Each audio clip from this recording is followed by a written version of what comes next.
ਇਹ ਸਹਿਸਕ੍ਰਿਤੀ ਸ਼ਲੋਕ ਲੈ ਰਹੇ ਸੀ ਆਪਾਂ, ਤੇ ਉਹਦੇ ਵਿੱਚ ਜਿਹੜੇ ਹੈਗੇ ਮਹਾਰਾਜ ਨੇ ਜਿਹੜੇ ਹੈਗੇ ਰਣਵੀਰ ਜੀ ਤੁਸੀਂ ਆਪਣਾ ਮਾਈਕ ਬੰਦ ਕਰ ਦਿਓ। ਹਾਂਜੀ ਕੈਮਰਾ ਬੰਦ ਕਰਨੇ, ਕੈਮਰਾ ਰਣਵੀਰ ਰਾਜ ਜੀ। ਉਹਦੇ ਵਿੱਚ ਜਿਹੜੇ ਹੈਗੇ ਆ ਇਹ 5 ਜਿਹੜੇ ਹੈਗੇ ਆਪੋਜ਼ਿਟ ਟੀਮ ਦੇ ਮੈਂਬਰ ਹੈਗੇ, ਉਹਨਾਂ ਦੇ ਬਾਰੇ ਜਿਹੜਾ ਹੈਗਾ ਮਹਾਰਾਜ ਨੇ ਆਪਾਂ ਨੂੰ ਗਿਆਨ ਦਿੱਤਾ ਸੀਗਾ।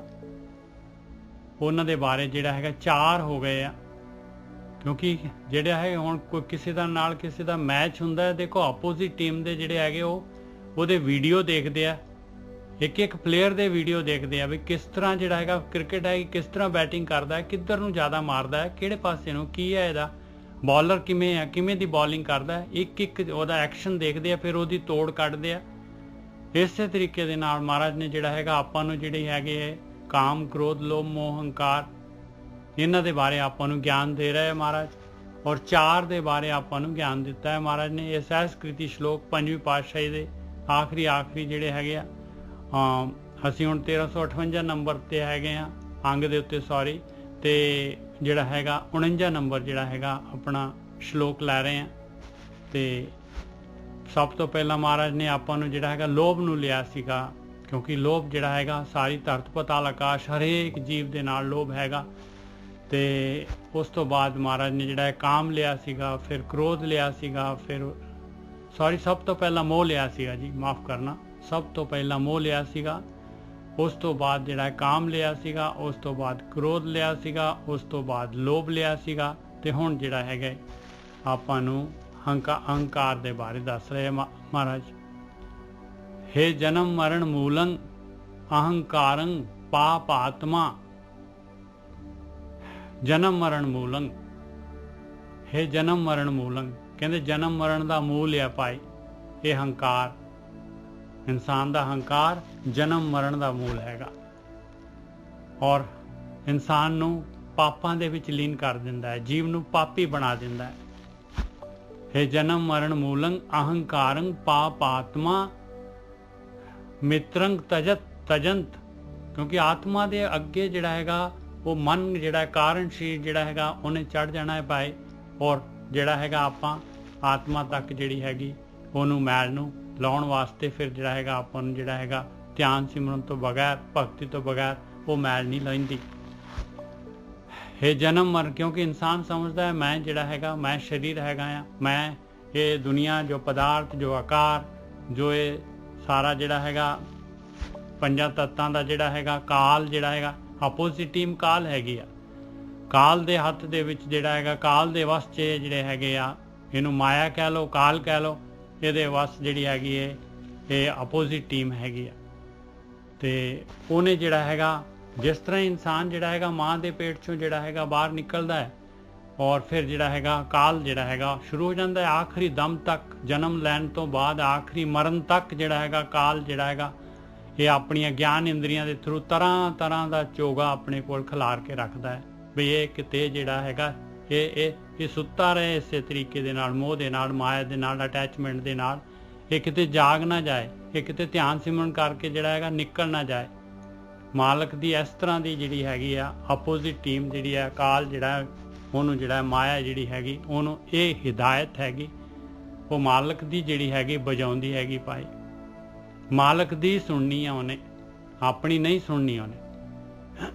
हे जन्म मरण मूलं अहंकारं पाप आत्मा, की करदा अहंकार, हंकार काहदा अपने अपना देख लो, अपनी धन दौलत हो गई, बहुत अमीर हो गया बंदा, अपने जिहड़े हैगे अपनी टैरिटरी, अपना जिहड़ा हैगा अपना शरीर, अपने बच्चे, अपने जो भी ਉਹਦੇ ਕੋਲ जो भी पदार्थ हैगे जो दिसदा सारा साधन जो भी हैगे आ ਉਹਦੇ ਨਾਲ ਕੀ ਕਰਦਾ ਹੈ ਹੰਕਾਰੀ ਹੋ ਜਾਂਦਾ ਹੈ। ਹੰਕਾਰ ਹੋ ਗਿਆ ਤੇ ਉਹਨੂੰ ਨਹੀਂ ਪਤਾ ਲੱਗਦਾ, ਸੱਚ ਔਰ ਝੂਠ ਦੀ ਪਰਖ ਚਲੇ ਜਾਂਦੀ ਹੈ ਉਹਦੀ।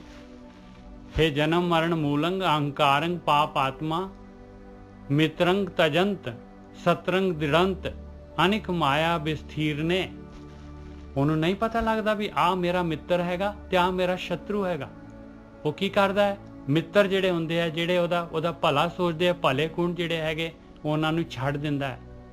ਸ਼ਤਰੂ ਜਿਹੜੇ ਹੈਗੇ ਇਹ ਕਾਮ ਕ੍ਰੋਧ ਲੋਭ ਮੋਹ ਹੰਕਾਰ ਇਹਨਾਂ ਨੂੰ ਦ੍ਰਿੜ ਕਰ ਲੈਂਦਾ। ਔਰ ਦੁਨੀਆ ਦੇ ਵਿੱਚ ਵੀ ਜਿਹੜੇ ਹੈਗੇ ਨਹੀਂ ਪਤਾ ਲੱਗਦਾ ਕੌਣ ਦੋਸਤ ਕੌਣ ਆ ਤੇ ਦੁਸ਼ਮਣ ਕੌਣ ਆ। ਹੰਕਾਰੀ ਬੰਦਾ ਜਿਹੜਾ ਚਾਪਲੂਸ ਹੁੰਦੇ ਆ, ਜਿਹੜੇ ਅਸਲੀ ਦੁਸ਼ਮਣ ਅਸਲ 'ਚ ਦੁਸ਼ਮਣੀ ਨਿਭਾਉਂਦੇ ਆ, ਉਹਨਾਂ ਨੂੰ ਜਿਹੜਾ ਹੈਗਾ ਉਹਨਾਂ ਨੂੰ ਵਧੀਆ ਸਮਝਦਾ ਹੈ, ਔਰ ਜਿਹੜੇ ਅਸਲੀ ਜਿਹੜੇ ਉਹਨੂੰ ਸੱਚਾਈ ਦੱਸਦੇ ਆ ਉਹਨਾਂ ਤੋਂ ਜਿਹੜਾ ਦੂਰੀ ਬਣਾ ਲੈਂਦਾ। ਮਿਤਰੰਗ ਤਜੰਤ ਸਤਰੰਗ ਦਿੜੰਤ ਅਨਿਕ ਮਾਇਆ ਵਿਸਥੀਰ ਨੇ। ਇਸ ਤਰੀਕੇ ਦੇ ਨਾਲ ਮਾਇਆ ਜਿਹੜੀ ਹੈਗੀ ਆ, ਮਾਇਆ ਦਾ ਵਿਸਤਾਰ ਹੈਗਾ, ਇਸ ਕਰਕੇ ਜਿਹੜਾ ਹੈਗਾ ਉਹਨੂੰ ਨਹੀਂ ਪਤਾ ਲੱਗ ਰਿਹਾ, ਔਰ ਹੰਕਾਰ ਹੈਗਾ ਇਨਸਾਨ ਦੇ ਅੰਦਰ। ਫਿਰ ਜਨਮ ਮਰਨ ਦੇ ਗੇੜ 'ਚ ਜਾਊਗਾ, ਪਾਪ ਕਰੂਗਾ।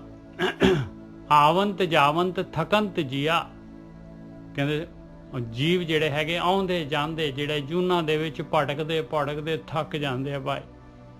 ਦੁੱਖ ਸੁੱਖ ਬਹੁਤ ਭੋਗਣੇ, ਦੁੱਖ ਔਰ ਸੁੱਖ ਬਹੁਤ ਭੋਗਦੇ ਆ। ਆਪਾਂ ਕੀ ਕਰਦੇ ਆ? ਆਪਾਂ ਮਾਲਕ ਪਰਮਾਤਮਾ ਤੋਂ ਕੀ ਮੰਗਦੇ ਆ? ਪੁੱਤ ਦੇ ਦੇ, ਮੈਨੂੰ ਆਹ ਕਾਰ ਦੇ ਦੇ, ਮੈਨੂੰ ਆਹ ਪਦਾਰਥ ਦੇ ਦੇ, ਮੈਨੂੰ ਆਹ ਕਰ ਦੇ। ਇਹ ਹੈ ਕਿ ਮਾਲਕ ਕਹਿੰਦਾ ਬੱਚੂ ਤੂੰ ਕੀ ਮੰਗ ਰਿਹਾ ਆ? ਤੂੰ ਤਾਂ ਦੁੱਖ ਮੰਗ ਰਿਹਾ ਆ ਪਿਆਰੇ, ਇਹ ਤਾਂ ਦੁੱਖ ਹੈਗੇ, ਮੈਂ ਤਾਂ ਇਹਨਾਂ ਨੂੰ ਦੁੱਖ ਬਣਾਇਆ ਹੋਇਆ ਹੈ। ਤੂੰ ਤਾਂ ਦੁੱਖ ਮੰਗ ਰਿਹਾ, ਸੁੱਖ ਤਾਂ ਤੂੰ ਮੰਗ ਹੀ ਨਹੀਂ ਰਿਹਾ। ਆਵੰਤ ਜਾਵੰਤ ਥਕੰਤ ਜੀਆ, ਦੁੱਖ ਸੁੱਖ ਬਹੁਤ ਭੋਗਣੇ, ਕਹਿੰਦੇ ਬਹੁਤ ਦੁੱਖ ਸੁੱਖ। ਇਸੇ ਤਰੀਕੇ ਦੇ ਨਾਲ ਜਿਹੜਾ ਹੈਗਾ ਸੁੱਖ ਆ ਗਿਆ ਤੇ ਉਹਦੇ ਨਾਲ ਪਿੱਛੇ ਜਿਹੜਾ ਹੈਗਾ ਸੁੱਖ ਦੇ ਦੁੱਖ ਆ ਜਾਣਾ। ਫਿਰ ਦੁੱਖ ਸੁੱਖ, ਫਿਰ ਜਿਹੜਾ ਹੈਗਾ ਉਹਦੇ ਕੋਲ ਧਨ ਦੌਲਤ ਹੈਗਾ, ਫਿਰ ਭੋਗ ਕਰੂਗਾ, ਫਿਰ ਜਿਹੜਾ ਹੈਗਾ ਫਿਰ ਵਾਪਸ ਦੁਖੀ ਹੋਊਗਾ। ਐਸੇ ਤਰੀਕੇ ਦੇ ਨਾਲ ਜਿਹੜਾ ਹੈਗਾ ਆਉਂਦਾ ਜਾਂਦਾ, ਜਿਹੜਾ ਥੱਕ ਜਾਂਦਾ ਹੈ ਜੂਨਾਂ ਦੇ ਵਿੱਚ, ਆਹੀ ਕੁਛ ਕਰੀ ਜਾਂਦਾ ਹੈ। ਪਰ ਕਿਉਂ ਕਰਦਾ ਹੈ? ਭ੍ਰਮ ਭਿਆਨ ਉਦਿਆਨ ਰਮਣੰ, ਕਹਿੰਦੇ ਬਹੁਤ ਹੀ ਭਿਆਨਕ ਜੰਗਲ ਹੈਗਾ ਇਹਦੇ ਕੋਲ। ਇੰਨੇ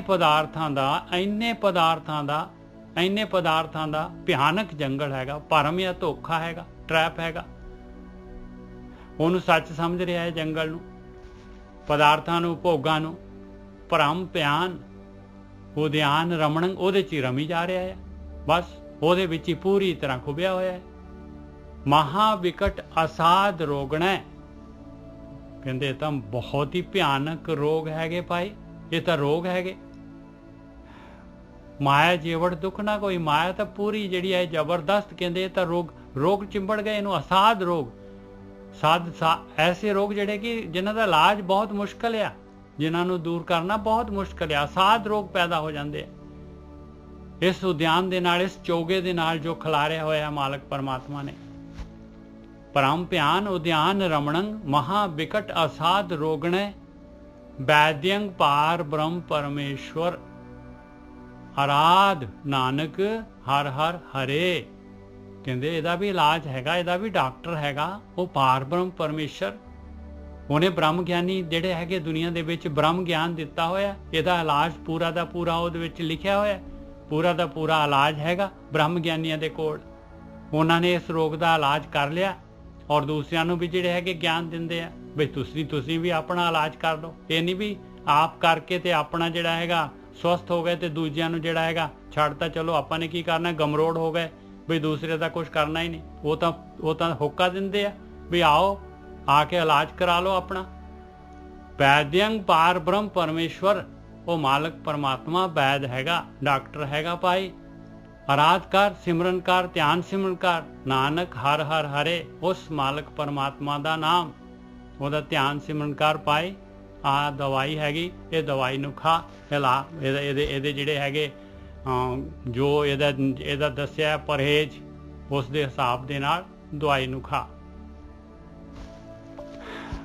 ਇਹ ਜੀ ਇਹ ਜਨਮ ਮਰਨ ਮੂਲੰ ਅਹੰਕਾਰੰ ਪਾਪਾਤਮਾ, ਜਨਮ ਮਰਨ ਦਾ ਮੂਲ ਆ ਪਾਏ ਇਹ ਅਹੰਕਾਰ ਔਰ ਪਾਪਾਂ ਦੇ ਵਿੱਚ ਜਿਹੜਾ ਹੈਗਾ ਆਪਣੀ ਆਤਮਾ ਨੂੰ ਉੱਤੇ ਪਾਪਾਂ ਦੀ ਜਿਹੜੀ ਮਨ ਦੀ ਜੀ ਕਾਰਨ ਸ਼ਰੀਰ ਦੀ ਮੈਲ ਚਾੜ ਦਿੰਦਾ ਹੈ। ਔਰ ਮਿਤਰੰਗ ਤਜੰਤ ਸਤਰੰਗ ਦਿੜੰਤ, ਮਿੱਤਰਾਂ ਨੂੰ ਛੜਾ ਦਿੰਦਾ ਹੈ ਤੇ ਸ਼ਤਰੂਆਂ ਨੂੰ ਜਿਹੜਾ ਹੈਗਾ ਦੋਸਤੀ ਕਰਾ ਦਿੰਦਾ ਹੈ ਸ਼ਤਰੂਆਂ ਦੇ ਨਾਲ ਪੱਕੀ। ਅਨਕ ਮਾਇਆ ਵਿਸਥੀਰ ਨੇ, ਕਿਉਂਕਿ ਮਾਇਆ ਦਾ ਚੰਗਾ ਖਲਾਰਾ ਪਿਆ ਹੁੰਦਾ ਹੈ। ਹਾਂਜੀ ਗੁਰਗੀ ਸਾਹਿਬ।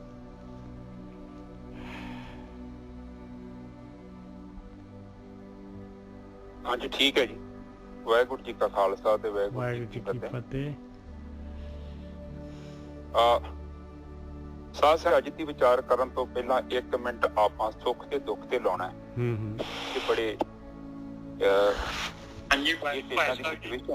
ਪਰ ਮੈਨੂੰ ਤੁਸੀਂ ਮਾਈਕ ਬੰਦ ਕਰ ਮਾਈਕ ਬੰਦ ਕਰ ਦਿਓ ਹੁਣ ਨਾ ਫਤਿਹ ਨਾ ਬੁਲਾਓ ਕਿਉਂਕਿ ਆਪਾਂ ਹਾਂਜੀ ਹਾਂਜੀ ਕਿਉਂਕਿ ਲੇਟ ਆ ਕੇ ਤੇ ਫਿਰ ਤਾਂ ਕਥਾ 'ਚ ਜੁੜ ਜਾਓ ਬਸ ਸਾਇਲੈਂਟ ਚੁੱਪਚਾਪ ਪਿੱਛੇ ਬੈਠ ਕੇ ਲੱਗਦਾ ਲੇਟ ਨਹੀਂ ਕੋਈ ਗੱਲ ਨਹੀਂ ਕੋਈ ਗੱਲ ਨਹੀਂ ਹੁਣ ਕੋਈ ਗੱਲ ਨਹੀਂ ਅੱਛਾ ਏਦਾਂ ਸਾਧ ਸੰਗਤ ਜੀ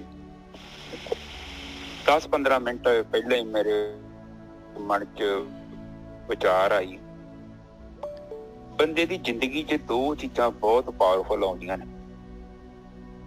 ਇੱਕ ਹੈ ਦੁੱਖ ਤੇ ਇੱਕ ਹੈ ਸੁੱਖ ਇਹ ਦੋ ਵੇਲਣੇ ਆ ਇਹਦੇ ਵਿੱਚੋਂ ਹਰ ਇੱਕ ਇਨਸਾਨ ਲੰਘਦਾ ਔਰ ਜ਼ਿੰਦਗੀ ਦੇ ਵਿੱਚ ਇਹ ਦੋ ਚੀਜ਼ਾਂ ਆਉਣੀਆਂ ਹੀ ਆ ਥੋੜਾ ਜਿਹਾ ਆਪਾਂ ਡੀਪ ਵੇਖੀਏ ਚਾਹੇ ਕੋਈ ਰਾਜਾ ਹੈ ਚਾਹੇ ਕੋਈ ਗਰੀਬ ਹੈ ਹਰ ਇੱਕ ਇਨਸਾਨ ਦਾ ਦੁੱਖ ਹੈਗਾ ਔਰ ਉਹਨੂੰ ਦੁੱਖ ਭੋਗਣੇ ਪੈਂਦੇ ਆ ਹੁਣ ਮੈਂ ਇੱਕ ਛੋਟੀ ਜੀ ਅੱਜ ਤੁਹਾਡੇ ਨਾਲ ਕੁਝ ਆਪਣੇ ਅਨੁਭਵ ਸਾਂਝੇ ਕਰਦਾ ਹਾਂ ਕੋਈ ਸਾਧਕਾਂ ਦੇ ਮੈਸੇਜ ਆਉਂਦੇ ਨੇ ਉਹਨਾਂ ਦੀ ਪ੍ਰੋਗਰੈਸ ਦੇ ਬਾਰੇ ਪਤਾ ਲੱਗਦਾ ਫਿਰ ਉਹਦੇ ਬਾਰੇ ਦੱਸੋ ਕੀ ਹੋਇਆ ਕੀ ਉਹਨਾਂ ਏਦਾਂ ਕਿਉਂ ਇਹ ਮੇਰਾ ਘਰ ਦਾ ਆਇਆ ਉਹ ਕਹਿੰਦਾ ਸੀ ਆਪਾਂ ਹਸਪੀਟਲ ਜਾਣਾ ਹੈ ਤੇ ਤੂੰ ਤਿਆਰ ਹੋ ਜਾ ਵੀ ਹਸਪੀਟਲ ਨਹੀਂ ਜਾਣਾ ਪਤਾ ਨਹੀਂ ਕੋਈ ਸਰਕਾਰੀ ਜਾਣਾ ਕੋਈ ਕੰਮ ਕਰਨਾ ਤੇ ਉੱਥੇ ਟਾਈਮ ਪੀਰੀਅਡ ਘੱਟ ਆ ਤੇ ਤੂੰ ਤਿਆਰ ਹੋ ਜਾ ਚੱਲੀਏ ਚਲੋ ਕਹਿੰਦੀ ਮੈਂ ਕੀ ਤਿਆਰ ਹੋਣਾ ਮੈਂ ਤੇ ਤਿਆਰੀ ਆ 2 ਮਿੰਟ 'ਚ ਤਿਆਰ ਹੋ ਜਾ ਤੇ ਤੁਸੀਂ ਆ ਜਾਓ ਉਹ ਬਾਹਰੋਂ ਆਇਆ ਤਾਂ ਘੰਟਾ ਘੁੰਮ ਕੇ ਚਲੋ ਉਹਨੇ ਵੇਖਿਆ ਉਹ ਨਾਰਮਲੀ ਸੀ ਉਹ ਕਹਿੰਦੀ ਮੈਂ ਤਿਆਰੀ ਆ ਚਲੋ ਮੈਂ 2 ਮਿੰਟ ਲਾਉਣੇ ਮੈਂ ਤਿਆਰ ਹੋ ਜਾਂਦੀ ਘਰਾਂ ਦੀ ਸਿਚੁਏਸ਼ਨ ਏਦਾਂ ਹੀ ਹੁੰਦੀ ਕਈ ਵਾਰੀ ਆਪਾਂ ਮਸ਼ਰੂਫ ਹੁੰਦੇ ਆ ਤਾਂ ਚੀਜ਼ ਰਹਿ ਜਾਂਦੀ ਹੈ ਮਿਸ ਹੋ ਜਾਂਦੀ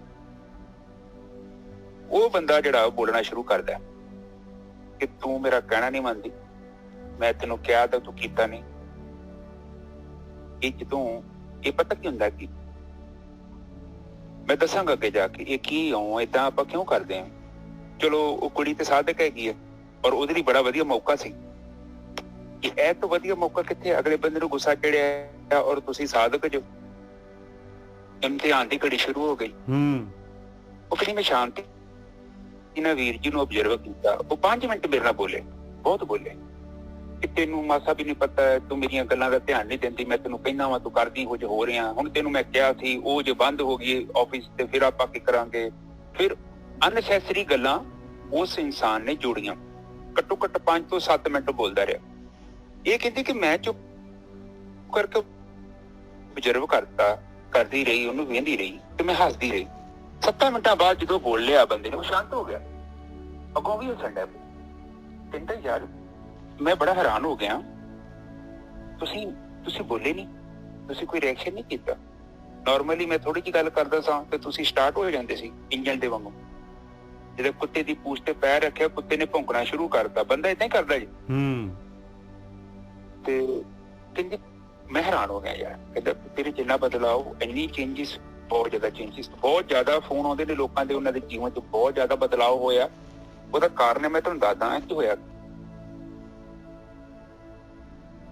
ਇੱਕ ਦੂਜਾ ਹੋਰ ਕ੍ਰਿਟੀਕਲ ਸਿਚੁਏਸ਼ਨ ਆ ਇੱਕ ਹੋਰ ਘਰ ਆ ਉਹ ਕੁੜੀ ਕਹਿੰਦੀ ਆ ਕਿ ਮੇਰੇ ਜਿਹੜੇ ਬਜ਼ੁਰਗ ਨੇ ਜਿੱਥੇ ਮੈਂ ਰਹਿੰਦੀ ਆ ਚਲੋ ਨਾ ਕੀ ਲੈਣਾ ਆਪਾਂ ਕਿਹਨੂੰ ਬਦਨਾਮ ਕਰਨਾ ਉਹ ਟਾਰਗੇਟ ਕਰਦੇ ਨੇ ਮੈਨੂੰ ਪਰਪਸਲੀ ਬਹੁਤ ਟਾਰਗੇਟ ਕਰਦੇ ਨੇ ਤੇ ਮੈਂ ਉਦੋਂ ਕਥਾ 'ਚ ਕਿਹਾ ਸੀ ਕਿ ਜਿਹੜੇ ਬੰਦਿਆਂ ਨੂੰ ਕ੍ਰੋਧ ਆਉਂਦਾ ਨਾ ਜ਼ਰੂਰੀ ਨਹੀਂ ਹੈ ਕੋਈ ਤੁਹਾਨੂੰ ਟਾਰਗੇਟ ਕਰਨ ਉਹਨਾਂ ਨੂੰ ਕ੍ਰੋਧ ਆਪਣੇ ਆਪ ਤੇ ਵੀ ਆ ਸਕਦੇ ਆਪਣੇ ਆਪ ਨੂੰ ਚਪੇੜਾ ਮਾਰ ਸਕਦੇ ਨੇ ਉਹ ਆਪਣੇ ਆਪ ਨੂੰ ਸੱਟ ਵੀ ਲਾ ਸਕਦੇ ਨੇ ਉਹ ਤੁਸੀਂ ਦੇਖਿਆ ਨਹੀਂ ਲੋਕੀ ਆਪਣੀ ਨਸਾਂ ਕੱਟ ਲੈਂਦੇ ਨੇ ਆਪਣੇ ਕੱਪੜੇ ਪਾੜ ਲੈਂਦੇ ਨੇ ਆਪਣੇ ਵਾਲ ਨਹੀਂ ਪੁੱਟ ਲੈਂਦੇ ਲੋਕੀ ਤੁਸੀਂ ਦੇਖੋ ਲੋਕਾਂ ਨੂੰ ਆਪਣੇ ਹੱਥ ਕੱਚ ਤੇ ਮਾਰ ਕੇ ਕੱਚ ਦਾ ਸ਼ੀਸ਼ਾ ਤੋੜ ਲੈਂਦੇ ਨੇ ਉਹੀ ਕੱਚ ਆਪਣੇ ਹੱਥ ਤੇ ਮਾਰ ਲੈਂਦੇ ਨੇ ਇਹ ਨਿੱਜਰ ਸਾਹਿਬ ਇਹ ਕ੍ਰੋਧ ਦਾ ਕਾਰਨ ਇਹ ਹੁੰਦਾ ਕਿ ਉਹ ਬੰਦਾ ਸੈਂਸ 'ਚ ਨਹੀਂ ਹੈਗਾ ਆਪਣੀ ਚੋਂ ਉਹਨੂੰ ਨਹੀਂ ਪਤਾ ਉਹ ਸੌਂ ਗਿਆ ਤੁਸੀਂ ਕੁਛ ਵੀ ਕਹਿ ਲਓ ਉਹਨੂੰ ਪਰ ਮੈਂ ਇਹ ਚੀਜ਼ ਨੂੰ ਸਮਝ ਸਕਦਾ ਸੀ ਜਦ ਤੱਕ ਮੈਂ ਸਾਧਨਾ ਨਾ ਕਰਦਾ ਮੈਂ ਸਾਧਨਾ ਕੀਤੀ ਉਹ ਮੇਰੀ ਜ਼ਿੰਦਗੀ 'ਚ ਜਿੰਨੇ ਵੀ ਅਨੁਭਵ ਹੋਏ ਔਰ ਮੈਂ ਥੈਂਕ ਗੋਡ ਕਰਦਾ ਪਰਮਾਤਮਾ ਦਾ ਮੈਂ ਸ਼ੁਕਰ ਕਰਦਾ ਕਿ ਮੇਰੇ ਪਿਤਾ ਤੂੰ ਮੈਨੂੰ ਉਸ ਵੇਲੇ ਨੇ ਚ ਪਾਇਆ ਤੂੰ ਮੈਨੂੰ ਜ਼ਿਆਦਾ ਰਗੜਿਆ ਇੰਨੇ ਜ਼ਿਆਦਾ ਮੈਨੂੰ ਚੈਲੰਜ ਦਿੱਤੇ ਔਰ ਜ਼ਿੰਦਗੀ ਦੇ ਮੈਨੂੰ ਉਹਨਾਂ ਹਾਲਾਤਾਂ ਚੋਂ ਕੱਢਿਆ ਜੇ ਮੈਂ ਨਾ ਨਿਕਲਦਾ ਨਿੱਜਰ ਸਾਹਿਬ ਇੰਨੀ ਮੇਰੀ 'ਚ ਚਮਕ ਨਾ ਆਉਂਦੀ ਮੇਰੇ ਜੀਵਨ 'ਚ ਮਾਸਾ ਚਮਕ ਨਹੀਂ ਆਉਂਦੀ ਕਿਉਂਕਿ ਮੇਰਾ ਈਜੀ ਜੀਵਨ ਹੁੰਦਾ ਮੈਨੂੰ ਮਾਂ ਦਾ ਸਿਰ ਪਤਾ ਲੱਗਣਾ ਇਹ ਦੁਨੀਆ ਕੀ ਹੈ ਉਹ ਤੇ ਮੈਨੂੰ ਉਦੋਂ ਪਤਾ ਲੱਗਾ ਜਦੋਂ मैं बहुत ज्यादा गरीबी भी वेखी। मेरे फादर साहब नूं एक दिन मैं क्या डैडी जी फीस दो 10-15 रुपये फीस सी ज्ञान रचन स्कूले पढ़दा हुंदा सा ते डैडी कहंदे कि पुੱਤ तू अपने मास्टर नूं कह दी वो पैसे नहीं है तो कोई नहीं तुहानूं 10 दिन बाद दे दांगे। चलो ठीक है, मैं गया, मैं कहता मैं सर जी पैसे नहीं है ते डैडी कहंदा कि कोई गल नहीं तुहानूं 10 दिन बाद दे दांगे। ਉਹ ਕੋ ਮੈਨੂੰ ਟੀਚਰ ਨੇ ਕਮੈਂਟ ਕੀਤਾ, ਉਹਨੇ ਵਿਚਾਰੇ ਨੂੰ ਪਤਾ ਹੀ ਨਹੀਂ ਸੀ ਕਿ ਪੈਸਾ ਕੀ ਚੀਜ਼ ਹੁੰਦੀ ਆ। ਉਹ ਨੌਕਰੀ ਕਰਦਾ ਸੀ, ਉਹਦੇ ਹਾਲਾਤ ਕੁਝ ਹੋਰ ਸੀ। ਕਹਿੰਦਾ ਤੁਹਾਡੇ ਕੋਲ 10-15 ਰੁਪਏ ਨਹੀਂ ਹੈਗੇ। ਮੈਂ ਹੁਣ ਨਹੀਂ, ਹੁਣ ਕਿਤੇ ਕਹਿੰਦੇ ਤੇ ਕਿਹਾ ਡੈਡੀ ਨੇ ਨਹੀਂ ਹੈਗੇ ਹਨਾ।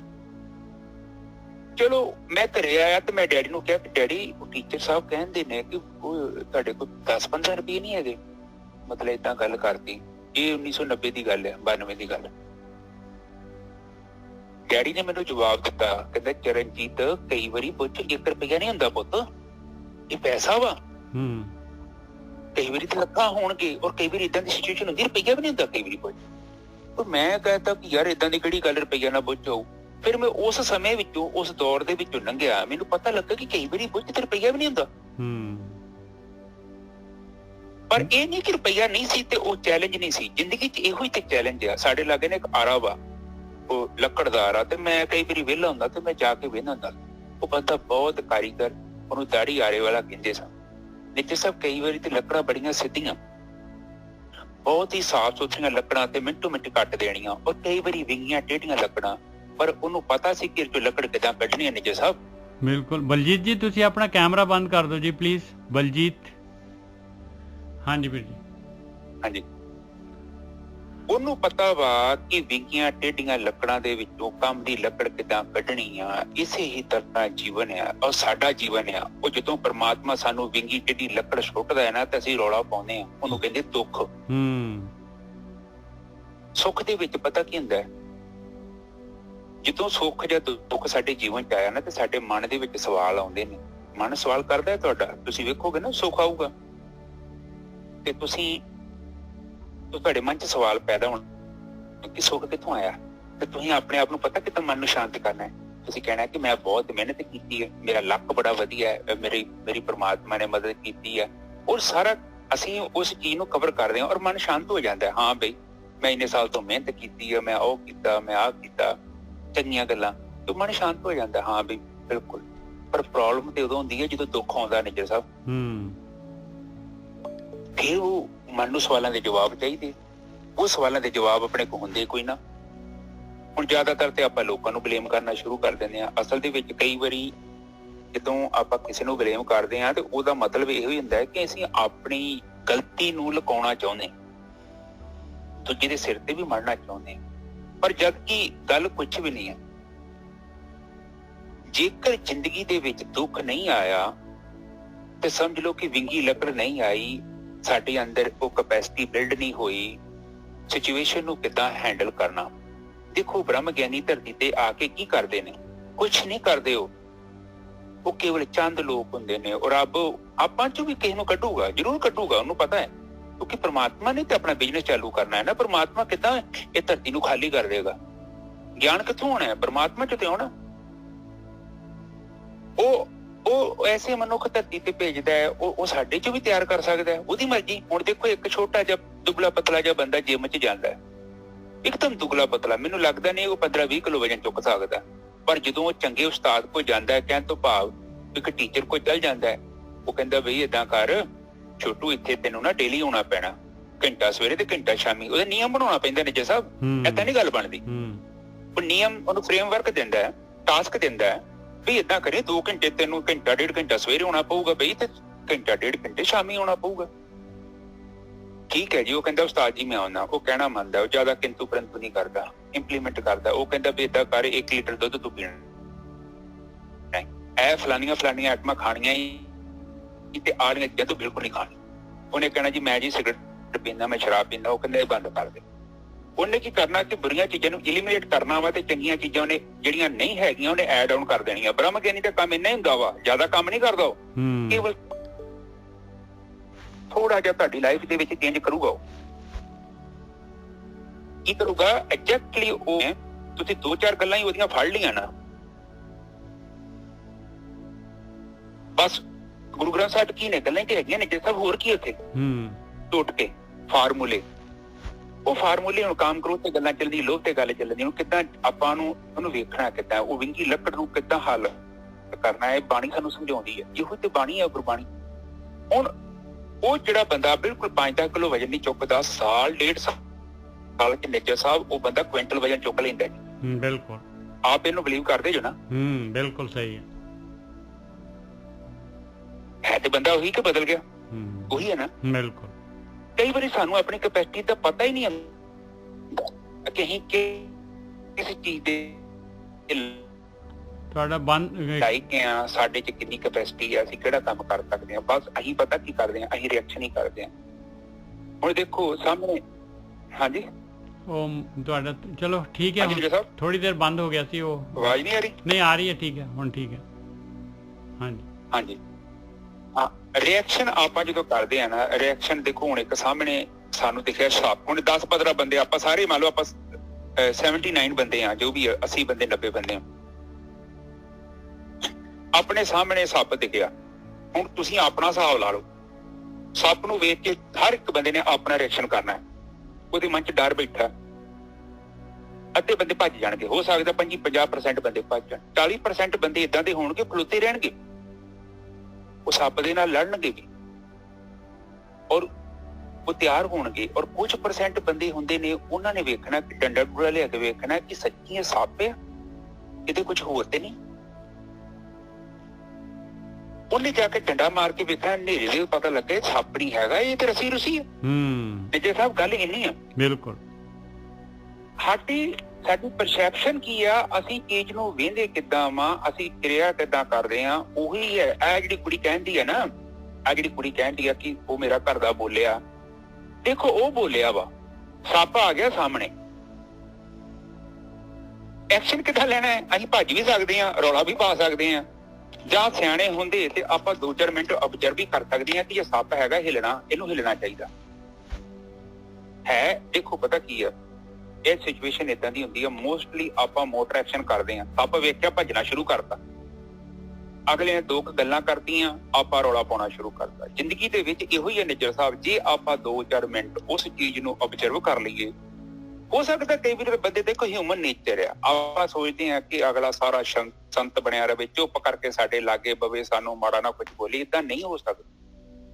ਆਪਾਂ ਸਾਡੇ ਅੰਦਰ ਇਮੋਸ਼ਨ ਹੈਗੇ ਆ, ਸਾਡੇ ਅਹਿਸਾਸ ਹੈਗੇ ਆ। ਕਈ ਵਾਰੀ ਬੜੇ ਖੁਸ਼ ਹੁੰਦੇ ਆ, ਸਾਡਾ ਦਿਲ ਕਰਦਾ ਲੋਕਾਂ ਨਾਲ ਗੱਲਾਂ ਕਰਨ ਨੂੰ, ਪਰ ਕਈ ਵਾਰੀ ਸਾਡਾ ਮੂਡ ਨਹੀਂ ਸਹੀ ਹੁੰਦਾ, ਤੇ ਉਦੋਂ ਕੋਈ ਸਾਨੂੰ ਫੋਨ ਵੀ ਕਰੂਗਾ ਤੇ ਆਪਾਂ ਨੂੰ ਕਹਿ ਦਿੰਦੇ ਯਾਰ ਆਪਾਂ ਨਾ ਫੇਰ ਕਿਤੇ ਫੋਨ ਗੱਲ ਕਰਦੇ, ਕਿਉਂਕਿ ਮੂਡ ਹੁੰਦਾ ਨੇ ਜਿਹੜਾ ਸਹੀ ਹੈ ਨਾ? ਬਿਲਕੁਲ। ਤੇ ਉਹ ਸਿਚੁਏਸ਼ਨ ਨੂੰ ਆਪਾਂ ਅੰਡਰਸਟੈਂਡ ਕਰੀਏ। ਦੇਖੋ ਜੀਵਨ ਦੇ ਵਿੱਚ ਆਪਾਂ ਘਰ ਦੇ ਵਿੱਚ ਅਕਸਰ ਪਤਾ ਕਿਉਂ ਹੁੰਦਾ ਝਗੜਾ ਕਿਉਂ ਹੁੰਦਾ, ਕਿਉਂਕਿ ਇਸ ਸਿਚੁਏਸ਼ਨ ਨੂੰ ਅੰਡਰਸਟੈਂਡ ਨਹੀਂ ਕਰ ਪਾਉਂਦੇ। ਆਪਾਂ ਆਪਣੇ ਅੰਦਰ ਇੱਕ ਗੱਲ ਬੈਠੀ ਹੋਈ ਹੈ, ਔਰ ਇੱਥੇ ਵੀ ਹਉਮੈ ਦੀ ਗੱਲ ਆਉਣੀ ਹੈ, ਕਿਉਂਕਿ ਜਦੋਂ ਅਸੀਂ ਹਉਮੈ ਦੇ ਵਿੱਚ ਬਹਿ ਕੇ ਕੋਈ ਕੰਮ ਕਰਦੇ ਹਾਂ ਨਾ, ਤੇ ਹਉਮੈ ਦਾ ਮਤਲਬ ਇਹ ਹੁੰਦਾ ਅਸੀਂ ਸੱਚ ਨੂੰ ਨਹੀਂ ਵਹਿੰਦੇ, ਅਸੀਂ ਕੇਵਲ ਆਪਣੀ ਹਉਮੈ ਨੂੰ ਪੂਰਾ ਕਰਨਾ ਚਾਹੁੰਦੇ ਹਾਂ। ਅਗਲਾ ਸਹੀ ਜਾਂ ਗਲਤ ਇਹ ਮੈਟਰ ਨਹੀਂ ਕਰਦਾ, ਹਾਂ ਮੈਂ ਕਹਤਾ ਇਹੋ ਸਹੀ ਆ। ਔਰ ਉੱਥੇ ਫਿਰ ਕੀ ਹੁੰਦਾ ਹੈ, ਉੱਥੇ ਫਿਰ ਝਗੜੇ ਹੁੰਦੇ ਨੇ, ਉੱਥੇ ਲੜਾਈਆਂ ਹੁੰਦੀਆਂ ਨੇ, ਔਰ ਉਹਦੇ ਕਰਕੇ ਇੱਕ ਰਿਲੇਸ਼ਨ ਖਰਾਬ ਹੁੰਦੀ ਆ। 2 ਮਿੰਟ ਅਗਲਾ ਬੋਲਣ ਦਿਆ, ਜਸਟ ਆਬਜ਼ਰਵ ਕਰੋ। ਇਹ ਨਹੀਂ ਕਿ ਆਪਾਂ ਘਰੇ ਏਦਾਂ ਕਰਦੇ, ਆਪਾਂ ਬਾਜ਼ਾਰ 'ਚ ਵੀ ਏਦਾਂ ਕਰਦੇ ਹਾਂ। ਕਿਸੇ ਨੇ ਮਗਰੋਂ 2 ਵਾਰੀ ਹਾਰਨ ਮਾਰਿਆ ਨਾ, ਤੇ ਆਪਾਂ ਮੂੰਹ ਪਿੱਛੇ ਨੂੰ ਕਰਕੇ ਤੇ ਗਾਲਾਂ ਕੱਢਣੀਆਂ ਸ਼ੁਰੂ ਕਰ ਦਿੰਦੇ ਹਾਂ। ਚਲੋ ਲੋਕਾਂ 'ਚ ਵੀ ਕਈਆਂ ਸਬਰ ਹੀ ਨਹੀਂ ਹੁੰਦਾ, ਪਰ ਕਈਆਂ ਦੀ ਐਮਰਜੈਂਸੀ ਵੀ ਹੋ ਸਕਦੀ ਹੈ, ਹੋ ਸਕਦਾ ਕਿਸੇ ਨੇ ਹਸਪੀਟਲ ਜਾਣਾ ਹੋਵੇ, ਪਰ ਆਪਾਂ ਉਹ ਚੀਜ਼ ਨੂੰ ਨਹੀਂ ਅੰਡਰਸਟੈਂਡ ਕਰਦੇ। ਆਪਾਂ ਆਪਣਾ ਐਕਸ਼ਨ ਕਰਦੇ ਹਾਂ ਔਰ ਆਪਣਾ ਬੋਲਣਾ ਸ਼ੁਰੂ ਕਰ ਦਿੰਦੇ ਹਾਂ। ਇਸੇ ਹੀ ਤਰ੍ਹਾਂ ਘਰਾਂ ਦੇ ਵਿੱਚ ਵੀ ਹੈ। ਪਰ ਕੋਸ਼ਿਸ਼ ਕਰਿਆ ਕਰੋ, ਵਿੰਗੀ ਟੇਢੀ ਲੱਕੜ ਜਦੋਂ ਆ ਗਈ ਹੈ ਨਾ, ਹੁਣ ਕੋਈ ਆਪਸ਼ਨ ਨਹੀਂ ਹੈਗਾ ਤੁਹਾਡੇ ਕੋਲ। ਆਪ ਇੱਕ ਅੰਡਰਸਟੈਂਡ ਕਰੋ, ਮੈਂ ਆਪ ਜਸਟ ਇੱਕ ਚੀਜ਼ ਨੂੰ ਸਮਝਣ ਦੀ ਕੋਸ਼ਿਸ਼ ਕਰੋ। ਕੁਦਰਤ ਬਹੁਤ ਹੀ ਜ਼ਿਆਦਾ ਕੇਅਰ ਨਾਲ ਕੋਈ ਚੀਜ਼ ਸਾਨੂੰ ਭੇਜਦੀ ਹੈ, ਉਹਦੇ ਪਿੱਛੇ ਰੀਜ਼ਨ ਹੈਗਾ। ਜਿਹੜੀ ਵੀ ਲੱਕੜ ਸਾਡੇ ਹੱਥ 'ਚ ਆ ਗਈ ਆ, ਸਿੱਧੀ ਆ ਤੇ ਅਸੀਂ ਬੜੇ ਆਰਾਮ ਨਾਲ ਕੱਟ ਲੈਂਦੇ ਹਾਂ, ਤੇ ਉਹ ਕੋਈ ਬੱਚਾ ਵੀ ਕੱਟ ਸਕਦਾ ਕਿਉਂਕਿ ਸਿੱਧੀ ਆ। ਪਰ ਜਦੋਂ ਵਿੰਗੀ ਲੱਕੜ ਜ਼ਿੰਦਗੀ 'ਚ ਆ ਜਾਂਦੀ ਆ, ਉਹਨੂੰ ਕਹਿੰਦੇ ਦੁੱਖ। ਉਸ ਟਾਈਮ ਤੇ ਸਾਡੇ ਕੋਲ ਇੱਕ ਹਥਿਆਰ ਹੈਗਾ, ਉਹਨੂੰ ਕਹਿੰਦੇ ਧੀਰਜ। ਬਾਣੀ 'ਚ ਕਿਹਾ ਵਾ, ਉਦਣ ਵੀ ਪਹਿਲੀ ਵਾਰੀ ਕਿਹਾ ਨਾ ਨਿੱਜਰ ਸਾਹਿਬ ਕਹਿੰਦੇ ਕਿ ਧੀਰਜ ਦੇ ਵਾਂਗੂ, ਸੁਨਿਆਰੇ ਦੇ ਵਾਂਗੂ ਆਪਾਂ ਉਸ ਚੀਜ਼ ਨੂੰ ਹੈਂਡਲ ਕਰਨਾ ਹੈ ਹਨਾ। ਬਿਲਕੁਲ। ਜਤ ਪਹਾਰਾ ਧੀਰਜ ਸੁਨਿਆਰ ਐਰਣ ਮਤ ਵੇਦ ਹਥਿਆਰ। ਹਾਂ ਉਸ ਟਾਈਮ ਤੇ ਮੱਤ ਹੈਗੀ ਆਪਣੇ ਕੋਲ। ਔਰ ਬਾਣੀ ਚ ਵੀ ਕਿਹਾ ਦੁੱਖ ਦਾਰੂ ਸੁੱਖ ਰੋਗ ਪਿਆ।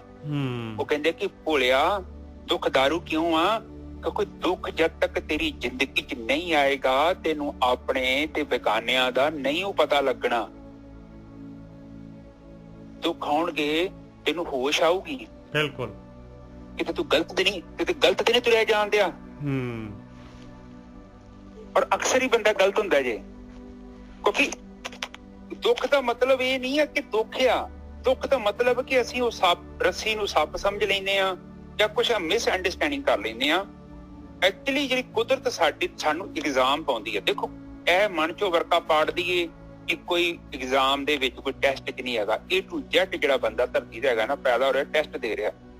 ਉਹ ਕੁਦਰਤ ਟੈਸਟ ਲੈ ਕੇ ਸਾਨੂੰ ਚਮਕਾਉਣਾ ਚਾਹੁੰਦੀ ਹੈ। ਆਪ ਦੇਖੋ ਗੁਰੂਆਂ ਦੀ ਹਿਸਟਰੀ ਪੜ੍ਹੋ। ਗੁਰੂ ਨਾਨਕ ਪਾਤਸ਼ਾਹ ਨੇ ਵੀ ਭਾਈ ਲਹਿਣਾ ਜੀ ਦਾ ਟੈਸਟ ਲਿਆ ਸੀ ਨਿੱਜਰ ਸਾਹਿਬ। ਪੰਡ ਚਕਾਈ ਆ, ਹੋਰ ਵੀ ਬਰਤਨ ਦੀ ਤਿਆਰੀ ਕੀਤੀ ਹੈ। ਇਸੇ ਤਰ੍ਹਾਂ ਕੁਦਰਤ ਵੀ ਸਾਨੂੰ ਤਿਆਰ ਕਰਦੀ ਆ। ਪ੍ਰਮਾਤਮਾ ਵੀ ਕੁਝ ਬੰਦੇ ਸਿਲੈਕਟ ਕਰਦਾ, ਕਿਉਂਕਿ ਉਹ ਡਾਇਰੈਕਟ ਕਿਸੇ ਨਾਲ ਕਮਿਊਨੀਕੇਟ ਨਹੀਂ ਕਰ ਸਕਦਾ। ਦੱਸੋ ਕਿੱਦਾਂ ਗੱਲ ਕਰੂਗਾ? ਉਹ ਵੀ ਏਦਾਂ ਹੀ ਸਾਡੇ ਰਾਹੀਂ ਕਰਦਾ। ਉਹ ਸਾਡੇ ਰਾਹੀਂ ਸਾਨੂੰ ਸਮਝਾਉਂਦਾ ਹੈ, ਸਾਡੇ ਰਾਹੀਂ ਇੱਕ ਦੂਜੇ ਕੋਲ ਜਾਂਦਾ ਹੈ, ਦੱਸਦਾ ਹੈ, ਔਰ ਸਾਡੇ ਵਿੱਚੋਂ ਕਿਸੇ ਬੰਦੇ ਨੂੰ ਤਿਆਰ ਕਰ ਦਿੰਦਾ। ਹੁਣ ਬ੍ਰਹਮ ਗਿਆਨੀ ਉਹ ਸਹੀ ਨੇ ਕਿ ਜਿਨ੍ਹਾਂ ਨੇ ਇਸ ਚੀਜ਼ ਨੂੰ ਕਾਫੀ ਚੰਗੀ ਤਰ੍ਹਾਂ ਸਮਝਿਆ ਔਰ ਦੁੱਖ ਆਇਆ ਜਾਂ ਸੁੱਖ ਆਇਆ ਉਹਨੂੰ ਹੈਂਡਲ ਕੀਤਾ। ਦੇਖੋ ਤਾਈਓ ਬਾਣੀ ਕਹਿੰਦੇ ਕਿ ਉਹ ਉਹਦੀ ਰਜਾ ਤੇ ਚੱਲੇ ਨੇ। ਉਹਨਾਂ ਦਾ ਹੁਕਮ ਤੇਰਾ ਭਾਣਾ ਮੀਠਾ ਲਾਗੇ ਨਾਮ ਪਦਾਰਥ ਨਾਨਕ ਮੰਗੇ। ਬਾਣੀ ਬੋਲੇ ਹਾਂ ਤੇ ਉਹ ਮਿੱਠਾ ਲਾਗੇ ਨਾਮ ਪਦਾਰਥ ਸਮਝ ਕੇ ਸਵੀਕਾਰ ਕਰਦੇ ਨੇ, ਫਿਰ ਉਹਨੂੰ ਕਬੂਲ ਕਰ ਲੈਂਦੇ ਨੇ। ਹਾਂ ਤੇ ਠੀਕ ਹੈ ਨਿੱਜਰ ਸਾਹਿਬ। ਹਾਂਜੀ ਕਥਾ ਸ਼ੁਰੂ ਕਰੀਏ। हे ਜਨਮ ਮਰਨ ਮੂਲੰ ਅਹੰਕਾਰੰ ਪਾਪ ਆਤਮਾ। ਕਹਿੰਦੇ ਜਨਮ ਮਰਨ ਦਾ ਮੂਲ ਆ ਪਾਏ ਅਹੰਕਾਰ। ਔਰ ਇਹ ਇਨਸਾਨ ਨੂੰ ਜਿਹੜਾ ਹੈਗਾ ਆਤਮਾ ਦੇ ਉੱਤੇ ਕਾਰਨ ਸ਼ੀਲ ਚੜਾ ਦਿੰਦਾ ਹੈ। ਆਤਮਾ ਜਿਹੜੀ ਹੈਗੀ ਆ ਉੱਥੇ ਤੱਕ ਜੀਵ ਦੀ ਸੁਰਤ ਨੂੰ ਨਹੀਂ ਜਾਣ ਦਿੰਦਾ, ਉਹਨੂੰ ਮੈਲ ਜਿਹੜੀ ਹੈਗੀ ਨਹੀਂ ਹਟਾਉਣ ਦਿੰਦਾ। ਪਾਈ ਐਸੀ ਥੰਧਾਈ ਆ ਜਾਂਦੀ ਹੈ। ਇਹ ਜਨਮ ਮਰਨ ਮੂਲੰ ਅਹੰਕਾਰੰ ਪਾਪ ਆਤਮਾ ਮਿਤਰੰਗ ਤਜੰਤ ਸਤਰੰਗ ਦਿੜੰਤ ਅਨਿਕ ਮਾਇਆ ਵਿਸਥੀਰ ਨੇ। ਕਹਿੰਦੇ ਇੰਨਾ ਜਿਹੜਾ ਹੈਗਾ ਇਨਸਾਨ ਨੂੰ ਜਿਹੜਾ ਹੈਗਾ ਪਤਾ ਹੀ ਨਹੀਂ ਲੱਗਦਾ ਉਸ ਥੰਧਾਈ ਦੇ ਕਾਰਨ। ਔਰ ਇਹ ਹੰਕਾਰ ਦੀ ਐਸੀ ਜਿਹੜੀ ਹੈਗੀ ਉਹਦੇ ਅੰਦਰ ਜਿਹੜੀ ਹੈਗੀ ਆ ਕਾਲਕ ਪੈ ਜਾਂਦੀ ਆ ਕਿ ਮੇਰਾ ਜਿਹੜਾ ਮਿੱਤਰ ਕੌਣ ਆ ਔਰ ਜਿਹੜਾ ਮੇਰਾ ਦੁਸ਼ਮਣ ਕੌਣ ਆ ਨਹੀਂ ਪਤਾ ਲੱਗਦਾ। ਉਹ ਦੁਸ਼ਮਣਾਂ ਦੇ ਨਾਲ ਹੀ ਜਿਹੜਾ ਹੈਗਾ ਦੁਸ਼ਮਣਾਂ ਨੂੰ ਮਿੱਤਰ ਸਮਝਦਾ ਔਰ ਮਿੱਤਰਾਂ ਨੂੰ ਦੁਸ਼ਮਣ ਸਮਝਦਾ। ਮਿੱਤਰਾਂ ਨੂੰ ਛੱਡ ਦਿੰਦਾ, ਦੁਸ਼ਮਣਾਂ ਨੂੰ ਪੱਕਾ ਕਰ ਲੈਂਦਾ। ਅਨਕ ਮਾਇਆ ਵਿਸਥੀਰ ਨੇ। ਇਸ ਤਰੀਕੇ ਦੇ ਨਾਲ ਜਿਹੜਾ ਹੈਗਾ ਮਾਇਆ ਜਿਹੜੀ ਹੈਗੀ ਪੂਰੀ ਤਰ੍ਹਾਂ ਜਿਹੜੀ ਹੈਗੀ ਖਿਲਰ ਜਾਂਦੀ ਹੈ। ਭਾਈ ਪੂਰੀ ਤਰ੍ਹਾਂ ਮਾਇਆ ਦਾ ਖਿਲਾਰਾ ਹੈਗਾ, ਇਸ ਕਰਕੇ ਉਹਨੂੰ ਹੰਕਾਰ ਹੈਗਾ। ਔਰ ਇਸੇ ਕਾਰਨ ਜਿਹੜਾ ਹੈਗਾ ਉਹਨੂੰ ਨਹੀਂ ਪਤਾ ਲੱਗਦਾ ਇਹ ਕਾਮ ਕ੍ਰੋਧ ਲੋਭ ਮੋਹ ਹੰਕਾਰ ਜਿਹੜੇ ਹੈਗੇ ਇਹ ਮੇਰੇ ਸ਼ਤਰੂ ਹੈਗੇ ਭਾਈ। ਔਰ ਚੰਗੇ ਗੁਣ ਸਤ ਸੰਤੋਖ ਦਇਆ ਧਰਮ ਧੀਰਜ ਇਹ ਮੇਰੇ ਮਿੱਤਰ ਹੈਗੇ। ਉਹ ਇਹਨਾਂ ਗੁਣਾਂ ਨੂੰ ਛੱਡ ਦਿੰਦਾ ਹੈ, ਉਹਨਾਂ ਨੂੰ ਦ੍ਰਿੜ ਕਰ ਲੈਂਦਾ ਹੈ। ਔਰ ਫਿਰ ਆਵੰਤ ਜਾਵੰਤ ਥਕੰਤ ਜੀਆ ਦੁੱਖ ਸੁੱਖ ਬਹੁ ਭੋਗਣੇ। ਔਰ ਇਸੇ ਤਰੀਕੇ ਦੇ ਨਾਲ ਜੀਵ ਜਿਹੜੇ ਹੈਗੇ ਆ ਆਉਂਦੇ ਜਾਂਦੇ ਆ ਔਰ ਜਿਹੜੇ ਜਨਮ ਮਰਨ ਦੇ ਗੇੜ ਦੇ ਵਿੱਚ ਔਰ ਦੁੱਖ ਔਰ ਸੁੱਖ ਇਹ ਬਹੁਤ ਜਿਹੜੇ ਹੈਗੇ ਇਹੀ ਭੋਗੀ ਜਾਂਦੇ। ਹਾਂਜੀ ਵੀਰ ਜੀ।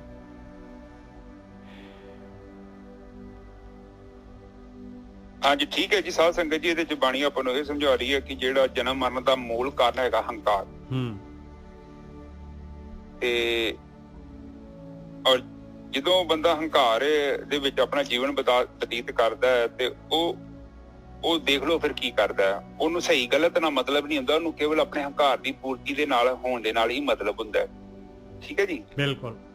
ਤੇ ਦੂਜੀ ਤੁਕ ਦੇ ਵਿੱਚ ਲਿਖਿਆ ਮਾਇਆ ਦੇ ਅਨੇਕ ਹੀ ਖਿਲਾਰੇ। ਹਾਂਜੀ ਇਹ ਬੋਲਦੇ ਤੁਕ। ਹਾਂ ਅਨਿਕ ਮਾਇਆ ਵਿਸਥੀਰ ਨੇ। ਕਹਿੰਦੇ ਹੰਕਾਰ ਆਉਂਦਾ ਕਿਉਂ? ਕਹਿੰਦੇ ਮਾਇਆ ਦਾ ਐਸਾ ਖਿਲਾਰਾ ਹੈ, ਉਹਨੇ ਮਾਇਆ ਦਾ ਖਿਲਾਰਾ ਪਾਇਆ ਹੋਇਆ, ਇਸ ਕਰਕੇ ਉਹ ਹੰਕਾਰ ਆਇਆ। ਉਹਨੂੰ ਮਾਇਆ ਦੇ ਨਾਲ ਹੀ ਹੰਕਾਰ ਆ ਰਿਹਾ।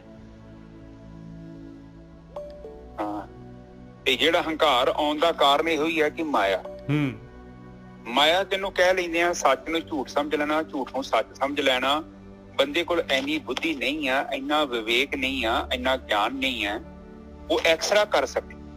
ਜਦੋਂ ਹੱਡੀ ਟੁੱਟੀ ਹੁੰਦੀ ਹੈ ਨਾ, ਆਪਣਾ ਐਕਸਰੇ ਮਸ਼ੀਨ ਚ ਪਾਉਂਦੇ ਆ ਤੇ ਸਾਨੂੰ ਪਤਾ ਲੱਗਦਾ ਕਿ ਸਰੀਰ ਚ ਕਿੱਥੇ ਕਿੱਥੇ ਗੜਬੜ ਆ, ਕਿੱਥੇ ਕਿੱਥੇ ਟੁੱਟ ਭੱਜ ਹੋਈ ਆ, ਜਾਂ ਕਿੱਥੇ ਸਰੀਰ ਦੇ ਅੰਗ ਚ ਗੜਬੜ ਆ। ਇਹ ਇੱਕ ਵਿਵੇਕ ਨਾਮ ਦੀ ਇੱਕ ਸ਼ਕਤੀ ਹੈ ਪ੍ਰਮਾਤਮਾ ਨੇ ਸਾਨੂੰ ਬਖਸ਼ੀ ਹੈ। ਜੇਕਰ ਨਹੀਂ ਵੀ ਪਤਾ ਤੇ ਸਾਨੂੰ ਕਥਾ ਕਰਨ ਦੇ ਨਾਲ ਜਾਂ ਸੰਗਤ ਕਰਨ ਦੇ ਨਾਲ ਸਾਡੇ ਅੰਦਰ ਉਹ ਵਿਵੇਕ ਦਾ ਗਿਆਨ ਜਿਹੜਾ ਦੀਪਕ ਹੈ, ਜਿਹੜਾ ਬੁਝ ਗਿਆ, ਉਹ ਪ੍ਰਕਾਸ਼ਮਾਨ ਹੋ ਜਾਂਦਾ। ਅਸਲ 'ਚ ਸਾਡੇ ਅੰਦਰ ਹੁੰਦਾ ਹੈ। ਅਸੀਂ ਕੀ ਕਰਦੇ ਹਾਂ? ਅਸੀਂ ਲੋਭ 'ਚ ਆ ਕੇ, ਮੋਹ 'ਚ ਆ ਕੇ, ਹੰਕਾਰ 'ਚ ਆ ਕੇ ਇਸ ਦੀਪਕ ਨੂੰ ਹੌਲੀ ਹੌਲੀ ਬੁਝਾ ਦਿੰਦੇ ਹਾਂ। ਉਹ ਸੰਗਤ ਕਰਨ ਦੇ ਨਾਲ ਕੀ ਹੁੰਦਾ ਹੈ ਕਿ ਉਹ ਜਿਹੜਾ ਬੁਝਿਆ ਦੀਪਕ ਹੈ, ਜਿਹਦੀ ਮੱਧਮ ਪੈ ਗਈ ਲੋ ਆ, ਉਹ ਪ੍ਰਕਾਸ਼ਮਾਨ ਹੋ ਜਾਂਦੀ ਹੈ। ਹੁੰਦਾ ਕੁਛ ਵੀ ਨਹੀਂ, ਜ਼ਿਆਦਾ ਕੰਮ ਨਹੀਂ ਹੁੰਦਾ। ਤੁਹਾਡੇ ਅੰਦਰ ਆਲਰੇਡੀ ਗਿਆਨ ਹੈਗਾ, ਕਿਉਂਕਿ ਪ੍ਰਮਾਤਮਾ ਨੇ ਕੋਈ ਵੀ ਚੀਜ਼ ਜਾਨੇ ਇੱਕ ਵਾਰੀ ਪਾਈ ਹੈ। ਧਰਤੀ ਦੇ ਵਿੱਚ ਕਿੰਨਾ ਤੇਲ ਪਾਇਆ, ਉਹਨੂੰ ਪਤਾ ਹੈ ਕਿੰਨਾ ਤੇਲ ਦੀ ਲੋੜ ਹੈ ਸਾਨੂੰ, ਔਰ ਇੰਨਾ ਜ਼ਿਆਦਾ ਹੈ ਕਿ ਪਤਾ ਨਹੀਂ ਕਿੰਨੇ ਕਰੋੜਾਂ ਸਾਲ ਤੱਕ ਚੱਲਣਾ। ਸਾਡੇ ਅੰਦਰ ਵੀ ਗਿਆਨ ਦਾ ਦੀਪਕ ਉਹਨੇ ਅੰਦਰ ਹੀ ਪਾਇਆ, ਔਰ ਜਦੋਂ ਸੰਗਤ ਕਰਦੇ ਹੋ ਗਿਆਨ ਦਾ ਦੀਪਕ ਪ੍ਰਕਾਸ਼ਮਾਨ ਹੋ ਜਾਂਦਾ ਹੈ। ਤੇ ਫਿਰ ਅਸੀਂ ਕੀ ਕਰਦੇ ਹਾਂ? ਜਿੱਦਾਂ ਅਸੀਂ ਸਰੀਰ ਦੇ ਵਿੱਚ ਮਸ਼ੀਨਾਂ ਦੇ ਨਾਲ ਬਿਮਾਰੀਆਂ ਨੂੰ ਲੱਭ ਲੈਂਦੇ ਹਾਂ, ਉਸੇ ਹੀ ਤਰ੍ਹਾਂ ਦੂਜਾ ਬੰਦਾ ਗੱਲਾਂ ਕਰਦਾ ਹੈ, ਸਾਨੂੰ ਪਤਾ ਲੱਗ ਜਾਂਦਾ ਹੈ ਇਹ ਕਾਮ ਦੀ ਗੱਲ ਕਰਦਾ ਹੈ, ਜਾਂ ਕ੍ਰੋਧ ਦੀ ਗੱਲ ਕਰਦਾ, ਜਾਂ ਲੋਭ ਦੀ ਗੱਲ ਕਰਦਾ, ਜਾਂ ਮੋਹ ਦੀ ਗੱਲ ਕਰਦਾ ਹੈ। ਇਹ ਕਿਹੜੀ ਚੀਜ਼ ਮੇਰੇ 'ਚ ਭੇਜਣਾ ਚਾਹੁੰਦਾ ਹੈ। ਚੰਗੀ ਚੀਜ਼ ਮੈਂ ਚੁੱਕ ਲੈਣਾ ਤੇ ਮਾੜੀ ਚੀਜ਼ ਮੈਂ ਛੱਡ ਦਿੰਦਾ। ਤੁਸੀਂ ਜਾਨਵਰਾਂ ਨੂੰ ਵੇਖੋ ਨਾ, ਜਾਨਵਰ ਬਹੁਤ ਸੈਂਸ ਰੱਖਦੇ ਨੇ, ਸਾਡੇ ਤੋਂ ਜ਼ਿਆਦਾ ਸਿਆਣੇ ਨੇ। ਤੁਸੀਂ ਬੱਕਰੀ ਦੇ ਸਾਹਮਣੇ ਗੰਦੀ ਮੰਦੀ ਬੂਟੀ ਪਾ ਦਿਓ, ਉਹਨੇ ਉਹ ਨਹੀਂ ਖਾਣੀ। ਪਰ ਸਾਡੇ 'ਚ ਇੱਕ ਪ੍ਰੋਬਲਮ ਆ, ਸਾਡੇ ਕੋਲ ਬੁੱਧੀ ਵੀ ਹੈਗੀ ਆ। ਜਿਹੜੀਆਂ ਚੀਜ਼ਾਂ ਸਾਨੂੰ ਡਾਕਟਰਾਂ ਨੇ ਮਨਾ ਕੀਤੀਆਂ ਹੁੰਦੀਆਂ ਨੇ, ਅਕਸਰ ਹੀ ਉਹ ਖਾਂਦੇ ਆ। ਆਪ ਜਸਟ ਦੇਖੋ, ਜਦ ਕਿ ਸਾਨੂੰ ਪਤਾ ਹੋਣਾ ਚਾਹੀਦਾ ਕਿ ਕਿਹੜੀ ਚੀਜ਼ ਨਹੀਂ ਖਾਣੀ ਚਾਹੀਦੀ ਹੈ, ਪਰ ਅਕਸਰ ਹੀ ਉਹ ਚੀਜ਼ਾਂ ਖਾਂਦੇ ਆ ਜਿਹੜੀਆਂ ਚੀਜ਼ਾਂ ਸਾਨੂੰ ਡਾਕਟਰ ਨੇ ਮਨਾ ਕੀਤਾ ਹੈ।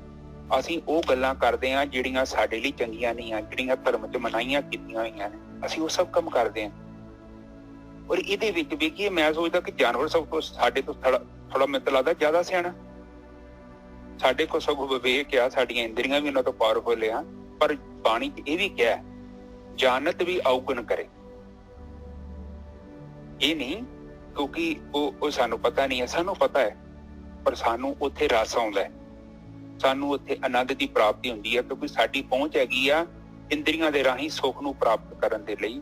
ਅਸੀਂ ਉਹ ਚੀਜ਼ ਦਾ ਰਿਜ਼ਲਟ ਨਹੀਂ ਵੇਂਦੇ, ਅਸੀਂ ਸ਼ੁਰੂ ਤੋਂ ਲੈ ਕੇ ਐਂਡ ਤੱਕ ਨਹੀਂ ਵੇਂਦੇ। ਬਾਣੀ 'ਚ ਕਹਿੰਦੇ ਆ, ਐਸਾ काम पता नहीं कर्म मूल ना कीजिए फिर अंत पछताइए। हाँ, ऐसा काम मूल ना कीजिए जित अंत पछताइए। हाँ, इदां दा काम ना कर, क्योंकि तेनू अंत वेले तेनू पछताना पैना। क्योंकि कोई भी तू काम करेगा, तू लगातार 15-16 साल शराब पिएगा, मुड़ के तेरा लीवर खराब हो जाना।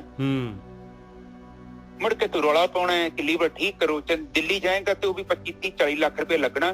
उस तो बाद तेरी फैमिली दा मैंबर दा लीवर कढ के तेनू लाउणा पैना। ਇਹਦੇ ਨਾਲੋਂ ਚੰਗਾ ਹੈ ਕਿ ਤੂੰ ਨਾ ਪੀ। ਇਹੋ ਹੀ ਆ, ਹੋਰ ਤੇ ਕੁਝ ਵੀ ਨਹੀਂ ਹੈਗਾ। ਹਾਂਜੀ, ਠੀਕ ਹੈ ਨਿਜਾ ਸਾਹਿਬ, ਅਗਲੀ ਤੁਕ ਬੋਲੋ। ਅੱਗੇ ਕਹਿੰਦੇ ਆ ਕਿ ਇਹ ਕਿਉਂ ਹੋ ਰਿਹਾ ਇਸ ਤਰ੍ਹਾਂ? ਇਹ ਜਿਹੜਾ ਹੈਗਾ ਮਾਇਆ ਦਾ ਵਿਸਥਾਰਾ ਪਿਆ ਹੋਇਆ ਹੈ, ਤੇ ਇਨਸਾਨ ਜਿਹੜਾ ਹੈਗਾ ਕਿਉਂ ਇੰਨਾ ਹੰਕਾਰ ਕਰਦਾ ਹੈ? ਕਹਿੰਦੇ ਭ੍ਰਮ ਭਿਆਨ ਉਦਿਆਨ ਰਮਣੰਗ। ਕਹਿੰਦੇ ਐਸਾ ਮਾਲਕ ਨੇ ਭ੍ਰਮ ਦਾ, ਧੋਖੇ ਦਾ ਜਿਹੜਾ ਹੈਗਾ ਇਹ ਮਾਇਆ ਜਿਹੜੀ ਹੈਗੀ ਮਾਲਕ ਨੇ ਬਣਾਈ ਹੋਈ ਆ, ਇਹ ਸਵਾਦ, ਇਹ ਚੋਗਾ ਪਾਇਆ ਹੋਇਆ ਹੈ। ਇੰਨਾ ਭਿਆਨਕ ਜੰਗਲ ਆ। ਉਦਿਆਨ ਕਹਿੰਦੇ ਜੰਗਲ ਨੂੰ, ਭਿਆਨਕ ਮਾਇਆ ਦਾ ਐਸਾ ਭਿਆਨਕ ਜੰਗਲ ਹੈਗਾ ਕਿ ਇਨਸਾਨ ਮਜਬੂਰ ਹੋ ਕੇ ਜਿਹੜਾ ਹੈਗਾ ਇਹਦੇ ਵਿੱਚ ਜਿਹੜਾ ਹੈਗਾ ਫਸ ਜਾਂਦਾ ਹੈ। ਮਹਾ ਵਿਕਟ ਅਸਾਧ ਰੋਗਣੇ। ਫਿਰ ਹੁੰਦਾ ਕੀ ਹੈ? ਕਹਿੰਦੇ ਐਸੇ ਇਹਦੇ ਅੰਦਰ ਰੋਗ ਪੈਦਾ ਹੋ ਜਾਂਦੇ ਆ, ਜੋ ਦੀਸੇ ਸੋ ਰੋਗੀ, ਰੋਗ ਰਹਿਤ ਮੇਰਾ ਸਤਿਗੁਰ ਜੋਗੀ। ਕਹਿੰਦੇ ਅਸਾਧ ਰੋਗ ਪੈਦਾ ਹੋ ਜਾਂਦੇ ਆ ਇਹਦੇ ਅੰਦਰ, ਮਹਾ ਵਿਕਟ, ਬਹੁਤ ਹੀ ਭਿਆਨਕ। ਪਰ ਕਹਿੰਦੇ ਇਹਦੀ ਦਵਾਈ ਹੈਗੀ ਆ। ਵੈਦਿਅੰਗ ਪਾਰ ਬ੍ਰਹਮ ਪਰਮੇਸ਼ਵਰ ਆਰਾਧ ਨਾਨਕ ਹਰ ਹਰ ਹਰੇ।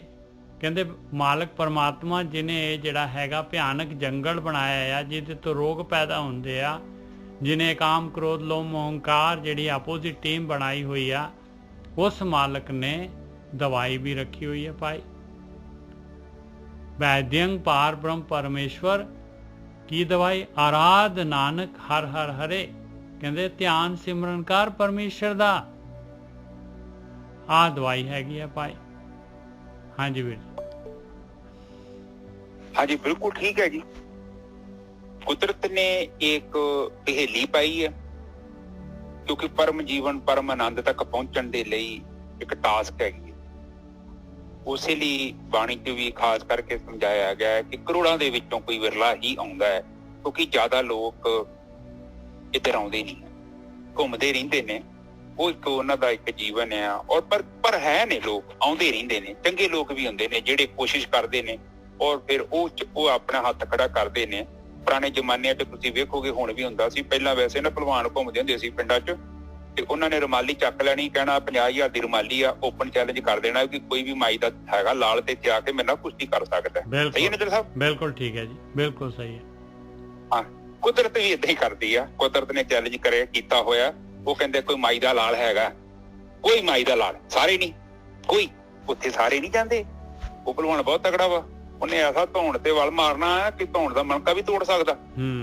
ਇੱਥੇ ਵੀ ਏਦਾਂ ਹੀ ਹੈ। ਮਾਇਆ ਜਿਹੜੀ ਰੂਪੀ ਭਲਵਾਨ ਆ, ਇੱਕ ਪਰਮਾਤਮਾ ਨੇ ਤਾਂ ਖੇਡ ਲੀਲਾ ਵਾ। ਤਾਂ ਹੀ ਉਹ ਤੇ ਕਹਿੰਦੇ ਆ ਮੈਂ ਪਰਮ ਪੁਰਸ਼ ਕਾ ਦਾਸਾ, ਵੇਖਣ ਆਇਆ ਜਗਤ ਤਮਾਸ਼ਾ।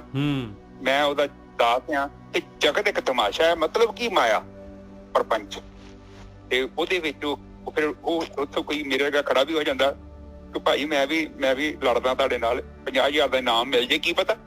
ਠੀਕ ਹੈ ਨਜ਼ਰ ਸਾਹਿਬ? ਬਿਲਕੁਲ।